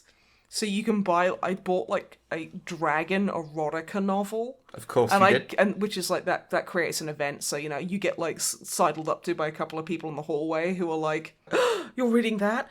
which scene is your favorite? Like the one on, oh god, there's like the main like guy in it is called like, oh, what is it, like Draco Dong Heave or something. He's just, and it's really silly, but then it's like, hey, I really like that part where like, you know, this happened, and then like people are arguing over their own internal like kind of fandoms, and it's like, it's terrific. And there was a part where I was talking to Scott because we went on like a little mini date, and he was like, yeah, let's drink cheers. What should we drink to? And I was like, let's drink it to the working class, more power to the workers. And he was like, I agree, but also I feel that Marxism is more of an ideal thing, whereas I like the ideas of that, but in practicality, it's like, you know, and I'm just like, what? I was not expecting this conversation. No, this is the person that literally, like, an hour ago, I was making out with in the library because I said I felt like I was dead tired, and he started giving me mouth to mouth. Oh. So it just turned into a make-out session, and now he's talking about how, like, you know, socialism is fantastic, and, like, you know, the more kind of, like, communism kind of ends are, like, fantastic in smaller groups, but as, like, a large kind of thing, it's inevitable of kind of crushing in on itself and stuff, and I'm like, Is this the you conversation? have never been more beautiful to me than you are right now. But yeah, it just came so far out the fucking blue. It's terrific. And yeah, it's really hard, and I don't know. I know that each character has like, oh, you need to raise certain stats, and you get like things to do where you can go to the library, or you can go to like the gym, or you can like bunk off in the bathrooms and stuff, and it gives you like stat bonuses. And then like, you know, you'll meet up with a character or two and just have a chat with them, and then there's lunch, and that's just another thing to have a chat. And it is difficult, but the fun thing is, so with the DLC added a couple of new characters, one of which is like a sentient computer. Of course. Called Calculester. And then there's like, okay, so there's like this eldritch like abomination girl called Zoe, and I didn't even need to try with Zoe. We got on so well. I'm actually upset she isn't a real person because we got on so well, and like I didn't even need to try to get her to go to prom with me. We just both went to the prom and had an amazing time. So it's like she's talking, and she's like, she writes slash fiction of Vera the Gorgon's snakes. It's like, okay, so front right snake and like back left snake. Like, they have, like, a hateful kind of, like, you know, like romantic tension between them. And, like, enemies to lovers, then. Yeah, like, like enemies to friends to lovers, kind of, like, slow burn 15,000 words, which I have read, fics like that. And I will not apologize. And then like Vera's like, oh yeah, self-cess is awesome. Let's ask Frankie, what do you think? Oh, also you can have custom pronouns in this game, which I think is just, that is such a neat little thing. I mean, I'm not going to use it, but for a lot of people that means the world, and I'm so on board with that. And like, so we spent the entire lunch hour just talking about, like, you know, slash fics and stuff. And then, like, she asked me on a date, and, like she talks about Sailor Moon. She fucking all this kind of stuff. Dubs are better than subs. Like, subs are better than dubs and all this kind of stuff. And I'm like, I love you. I love you in real life. And she asked me out on a date, and she's like, hey, let's go to Con. But we have, like, a couple's cosplay. What do you want to cosplay as? And one of them's, like, a really sardonic, like, oh, we should dress as, like, you know, the inherent commodification of, like, things we like, so that everything is soulless and art has no value in the horrible, cold, capitalistic world that we reside. A Funko Pop costume. Then. Yeah. Or Garfield and Naruto. And then she starts, like, freaking out, going, oh my god, you read my crossover fic. It works so well, like, you know, like, it was great. And honestly, the writing in that game, it looks gorgeous. The art style's fantastic. Its sense of humor is fucking great. And it's difficult, but I'm still playing it and it's fun. So yeah, I can recommend Monster Prom. It also has like co-op up to 4 players, and I have no idea how that works. Like, we should probably try it at some point. We should, yeah. Also, like, you can mod You can mod in your own characters. Ah, nice. And I'm like, oh, I gotta try that. But yeah, can recommend. It's a lot of fun. And that's me done. Apart from like making Barbie doll clothes and doing my best. That's all I've been up to. So then, I guess we have the questions, which we... Ooh.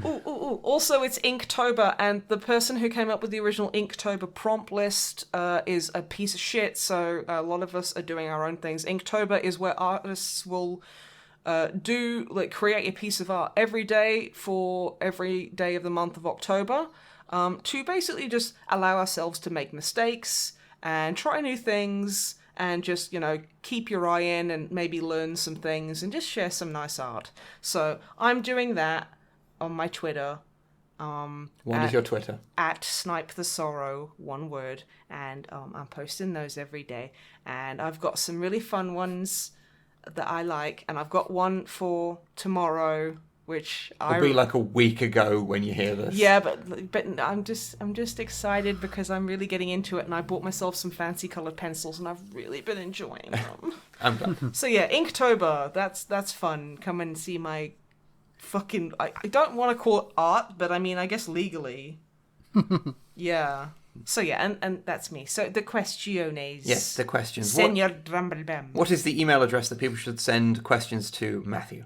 thedrummermat@gmail.com. Why were you stuck on the .com? It could have been .co.uk. Or it could have been like, Gmail, I kind of like, I probably wouldn't ever be like a sex worker because that doesn't really interest me. But if I was, I would be like Snipe at Hotmail, MALE, Yeah. .com. .com. Yeah. I don't know if .com is a domain that exists. Okay, I have to go and like make a It'd be pitch. .dotcom.com. .com. Yeah. You know what? I'm starting to realize that I have an inherent lack of taste and logical sense when it comes to creating email addresses. This may be the case. Yeah. Well, on a related topic, Yeah. the first thing I want to say about the emails is that I am disappointed in everyone. Oh no. And that means you. Specifically you. Me? We had no emails to the old email address this time. Yay! Finally. Dead. It's dead. Well, I mean, we had one, but I was like, oh yes, there's at least one, and then it was just, have you tried this thing that I'm selling? I was like, oh. Hi there, I love your videos and watch it all the time. Yeah, No, one of them. you don't, Bethany.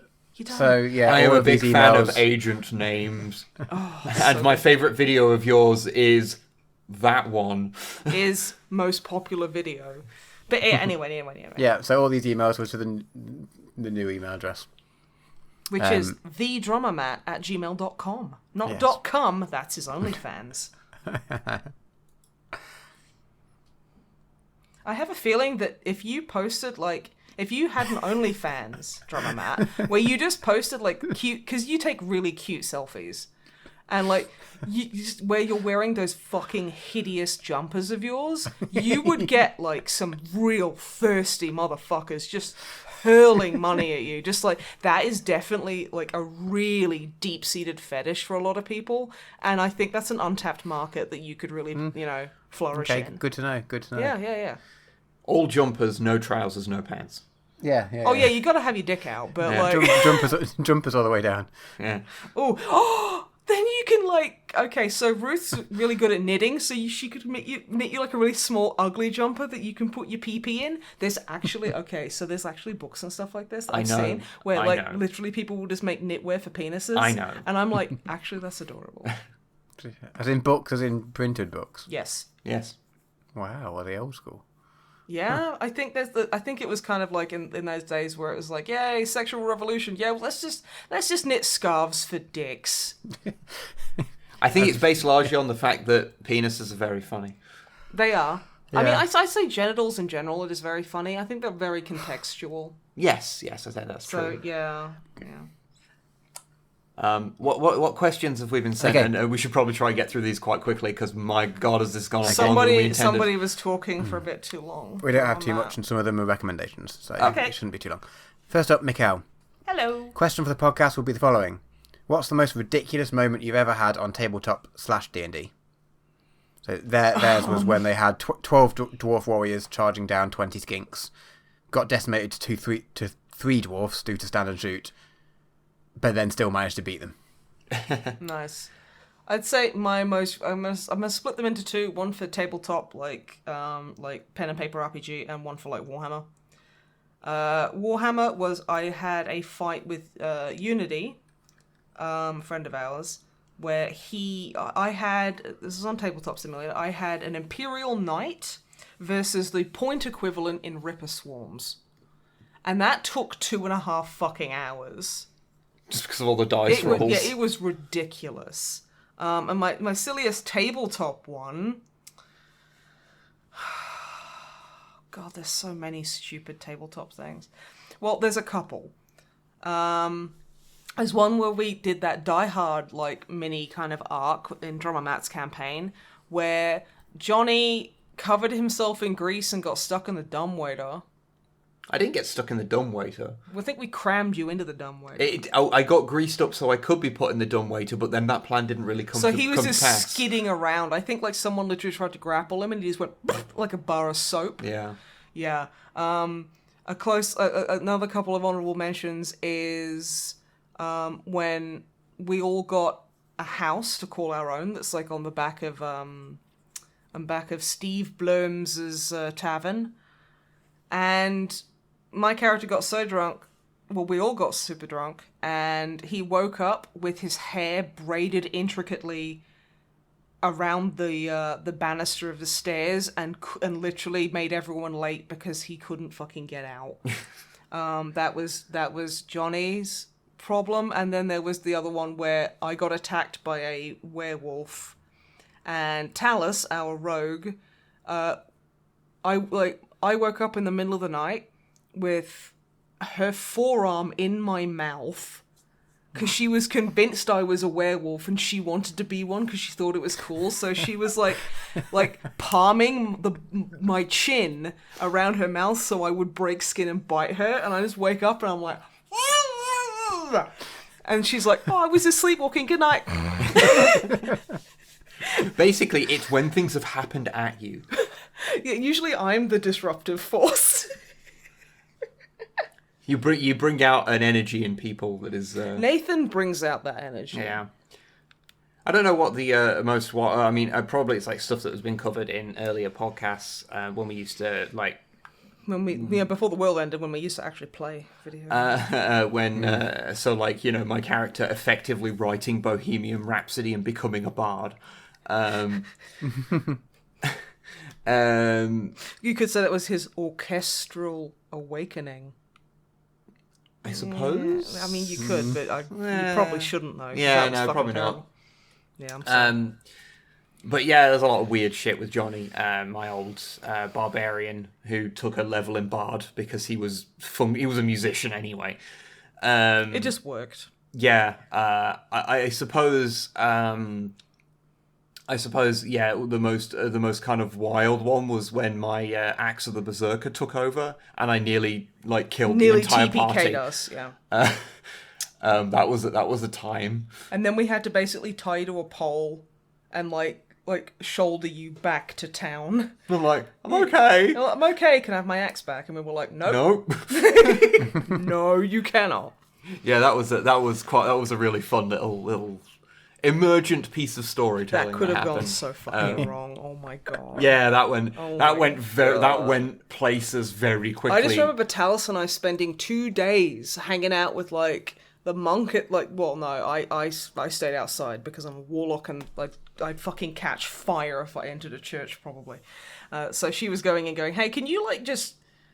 Because it was either, we either destroy, we send it away, or we remove all the magic from it, and we decided to do both because it was just too dangerous, and we couldn't morally let it go out there and have that kind of thing.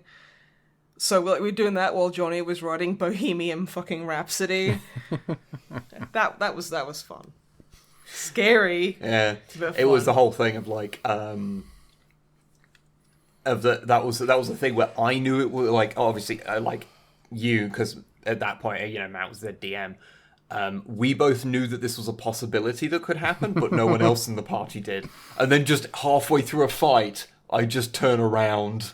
Like, and you turn around and you fucking you hit Talis so hard she goes down in one hit, and she's unconscious. And like, it was like one of Sora and I are like, see, Nathan was like, it's finally happened, because he's so fucking like paranoid. He's like, I knew this day would come, and Sora's like, well, I'm gonna have to set him on fire. It was one of those moments where, you know, when one member of the party goes, wait, everyone, before we do anything else, I've just got to quickly read these rules. Yeah, and you're like, okay. And then make a roll, and then go... And they go, okay, who's closest to me? And it's like, oh no, there's no enemies. Like, no, which party member is closest to me? And we all look at each other like, But yeah, anyway. Yeah, that was probably, yeah. Dramblebum. What about you? Yeah, that's pretty great. I'm struggling to think of any moments at I can think of one of your moments that was really silly and kind of awesome that I wasn't even present for. The pirate thing. Not the pirate thing, although that is very fun. Yeah. When his character, who was a wizard, did a ridiculously long series of actions just so he could have smoke come out of his fingers and blow them like the barrels of a gun. That was excellent. And you got an inspiration point from your DM from that. Because that is so perfectly you. Yeah, smoke from finger guns. Yeah, that was good. But yeah, it was a fun question. So Mikhail also has a horror movie recommendation. Although, judging by the next sentence, it's not the strongest. So, okay, the recommendation is The Void. Oh, that rings a bell. The next sentence was, it's kind of okay. Okay, I'm listening. But the effects are quite well done. Okay, cool. But it might, fair warning though, it might freak Snipe out because one of the scenes is related to childbirth. So oh yeah, yeah. I might have to give that one a miss. But thank you very much for the recommendation. Yeah, it's kind of okay. So it sounds better than a lot of the stuff you watch. Yeah, basically. Okay, next up, Bob. Hey, I was wondering if any of you have played RimWorld. No. As Snipe and Drummat have both said they enjoy colony management type games. Seemed appropriate. I have not. I have it. I got it because it looked quite good, but I have not got around to playing it yet. Is that like the one with the guy where he's got a side shave and he's got a really shitty like smiley face on the side of his head? I think so. I like the art style, but I hate that one guy. I can't remember.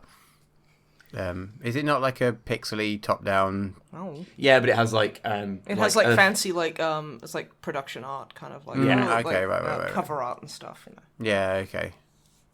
Yeah, I got it because it looked like it was going to be good, but I've just not had time to play it. Yeah, I've heard it's quite fun, but I have not played it. Okay, next up, James from Canada.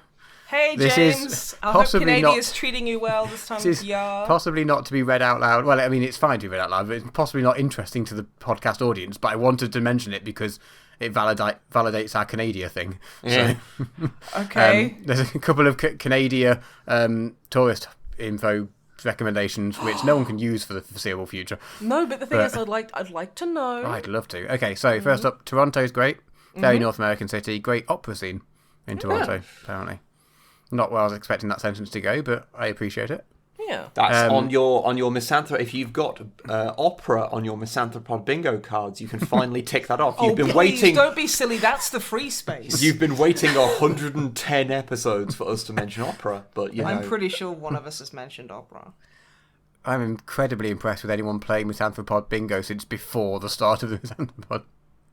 Yeah, like wow, excellent commitment. What? This is the 110th episode. I know, but that means they've been started playing the thing since the start of listening to the very first episode. Well, yeah, it's very impressive. We got these things made and shipped out. Most people didn't know what they were. We got the merch done first, so we're like, shit, we have to make something about this merch to be able to sell it now. Yeah, and then we sent it to just random addresses. Yeah, hoping people would be like, "What the fuck?" Okay, MisanthroPod condoms. What the hell? Next recommendation: Banff/Jasper in Alberta. It's a similar region to where this is the next. That's not a person. You're saying hello to them. Oh, hello. It's the next Canadian recommendation. Okay, you are literally talking to somebody who says thank you to escalators when I'm on my own. Okay, Banff and Jasper in Alberta is where it's similar to where the Long Dark takes place. Although presumably it's not quite that cold all the time. I think Great Bear Island is made up, so. But yeah, so that's that sort of similar region. I'll have to wear 2 coats. Yeah, you can stay in the city of Calgary, and it's only about an hour drive. I can be an hot Australian springs. werewolf in Calgary. Yeah, makes sense. That was a reference to a song that's a reference to a movie. That was deep. Yeah, that's good. Yeah. Almost like your bloody hazelnut thing earlier. Hazelnut! I've been saying that. Okay, so I realized the other day that I do that when no one's around. I just say random things. So it's like I was sitting there at the computer playing like, I don't know, Plants vs. Zombies or something, and I beat a level and I just went hazelnut, and I was like, I am literally alone. I don't know. It was like honey, you live with me, right? Yes, I do. Yes. Unfortunately. I don't know why you were unsure about that, but... Well, I mean, I'm the one who literally is just shouting the word hazelnut on my monitor at 4 a.m. while I'm playing like an old PopCap game, so, you fucking tell me. I do that, don't I? I just kind of randomly just come out and just say something. Yeah, you do suffer from a problem of context. I have a problem of constant ejaculation. Just like Sherlock Holmes. He ejaculated. Yeah, I'm just like, hazelnut! It's like, Snipe's come again. Hazel come! You see, from before that point, someone could possibly, if they weren't aware of the use of the term ejaculate to mean, like, exclaim. That's what it means. It's an eruption of, like, it's not just penis or, like genital sex stuff. But before you started actually explicitly mixing it up with like, ejaculating fluids, then we could have just let that lie. No. Because the context was there for people to get the meaning of it if they weren't aware. If you just kind of just... And now we had to explain it a little bit. Which makes it funnier. Okay, I'm gonna shame you. I'm gonna shave you live on... You're gonna shave me? I'm gonna shave you. I'm gonna shave... Over my cold, dead body. Well, I will still shave you when you're cold and dead. I am gonna shame you so fucking hard in public right now. Okay. This motherfucker, Drummer Matt, this motherfucker was on the computer the other day and he was finalising a script for the newest Codex Compliant. And he was, because what he does is he reads it out loud to me and we kind of see if it flows, or, if I want to add any jokes in, and, that kind of stuff. It's like first draft kind of stuff. And it ends and it's like me dropping a hard-boiled egg. That's not in the script anymore. Okay, but it was. And I turned around and was like, an egg? And he was like, yeah. It's funny because it's eggs and eggs are inherently funny. Like, he was so stoked about eggs being inherently funny. And now, he's like, he made a joke the other day that I was like, that's not funny. He was like, yes, it is. It's funny. Like eggs. And I was like, no, eggs aren't funny. And he's been arguing with me, knowing that it's getting me heated, and he's taken it out of the script now because I think he realizes that this kind of actually weirdly gets me genuinely angry. I can't believe that you're not on board with my egg agenda. Your egg gender. Yeah. But yeah, anyway, so that's me publicly shaming you. What was I talking about? Just randomly ejaculating. Yeah. Which is a problem I have, yeah. Back to Canada. Last recommendation is Vancouver or Vancouver Island. They're a very beautiful region. And they get really nice weather. And you can go on whale watching tours. And there's a nice aquarium. See a whale? Yeah, you get to go see whales. Wib's a slut for aquariums, so...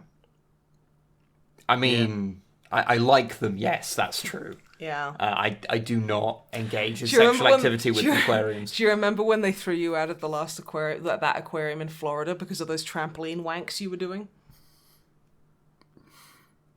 It takes a surprising amount of skill, to be fair. I mean, it does, but it's like, there's little kind of like, What is a trampoline wank? Okay, so this motherfucker is pretending he wasn't doing just that. Okay, for the listeners and the uninitiated, the blissfully uninitiated, a trampoline wank is when, you get those little kind of like, these were really popular in the 80s and like like VHS, like fitness videos and stuff, like a miniature, like a personal trampoline. Yes, I know. Your little circular trampoline, it's like only like about a foot off the floor, and So what Wib did, because you're on a trip with your family, I think your mum and her partner at the time, you went over to Florida, and of course, seeing the sights and all that. So Wib drags his trampoline, because his mum's like, oh, he's like 15, he's getting into fitness, that's fine. And he goes into this aquarium. I think it was around Epcot or somewhere. I can't actually remember specifically. I mean, I wasn't there. And he just drags up this trampoline in like one of the deepest parts, where the really deep ones where you get the sharks and stuff like that. The really like the bottom of the ocean kind of stuff. And he just like whips his dick out, starts doing jumps and just jacking off. To completion, I will say. Yeah. Okay. Yeah. Urchins really get him off. Okay. Yeah. Okay. So that's a trampoline wank. Okay. And that's the story of how Wib invented the trampoline wank, and then he sold the patent to clowns all over the US. Because he'd invented it in the US, like patent law is really weird over there. So like he had to actually go through a lot of he had to pay a lot in lawyer fees. But like now, anytime a clown who's a certified clown, you can't just like put on makeup and jump up down a trampoline and just like fiddle your dipstick or anything. There's a difference between a clown and a make-upped pervert. Yes, exactly. And honestly, it's nice to see more places kind of acknowledging that. So yeah, every time like a clown does that in America, which is actually way more popular than you'd think, he gets $1 in his PayPal account. So, yeah. Okay. Good. Yeah. All right, moving on. Very last one, Dirk. And apologies, Dirk, but I'm going to fly through this pretty quickly Hi, because Dirk. we're slightly late on this. So three game recommendations. Okay. So for me, The Survivalists, which is a new game from the publisher who made The Escapists. I was about to say, didn't you play it? But yeah, no. No, I play Escapists, where you escape, and this is The Survivalists, where you have to escape as well. Weirdly, yeah. Oh shit! Okay. No, you survive on an island. Snipe, Flipping Death. Okay, what about it? It's a fun little puzzling jump and run game with Okay. stupid funny humour. So I mean, it sounds like you. Wow. Okay, thank you. And Web either they can't decide. Unexplored Unlocked Edition, which is a roguelike where you explore a dungeon. Okay. Or Far Lone Sails, which is more of a journey game with a tragic background story. That sounds like more like something I'd play, to be honest. Yeah. Yeah, Throwing actually, that likes yeah. feeling bad. Yeah, I've played quite a lot of the sad games. Sad games. Oh, yes. no. No. No. And they wish us all a lovely spooky October. Oh, you too, October. friend. Oh yeah, a lot of Yes. people are doing October instead of Yeah, October I only as just well. noticed they said October. But yeah, happy October to you too, friend. Yes, thank you very much. Yeah. Spoopy October. We need to have a spoopy MisanthroPod episode this year because it was fun. Can we watch Ouija Talk? Someone Someone did email in and was Ouija disappointed that we hadn't watched it yet. Oh yeah, we could do a watch along, I suppose. I was going to watch it and then have a bit of a chat about it, but we could do a live watch. I don't know. You know what we could do? We could steal like the format used for Men with Funny Heads. Yeah. Okay. And if one person wants to sit down and write the synopsis of the movie, Okay. and then we can all talk about it. I'm 100 like. I think we should just do that anyway. I don't think it should be a Halloween like thing. No, it's specifically. Ouija Shark. It's I am 1000% behind this bad idea. Yeah, I'm fine with that. Okay. We'll figure it out. Whatever. But yeah, that's the last question. Yes. Okay. That's it from us. Thank you very much for watching, and also sorry, and don't trampoline wank unless you're a trained professional clown, because otherwise you're breaking the law and they can arrest you for it. They'll put handcuffs on you, and then they'll try and put handcuffs on your genitals. Or depending on how many piercings you have, they might use a luggage lock. You know, I feel like literally everything that has been said in this that could be a potential title for this I've episode ruined because I'm mentioning like labias. contains something in it that will definitely get us demonetized. Well, that's what the almighty Asterix, Obelix. Or that's why the Asterix and Obelix, so you can censor stuff. I am having a stroke. Okay, thank you very much for listening. Goodbye, everybody. Goodbye. Have a good one. Drink water. Do something nice for yourself today. Bye. Bye.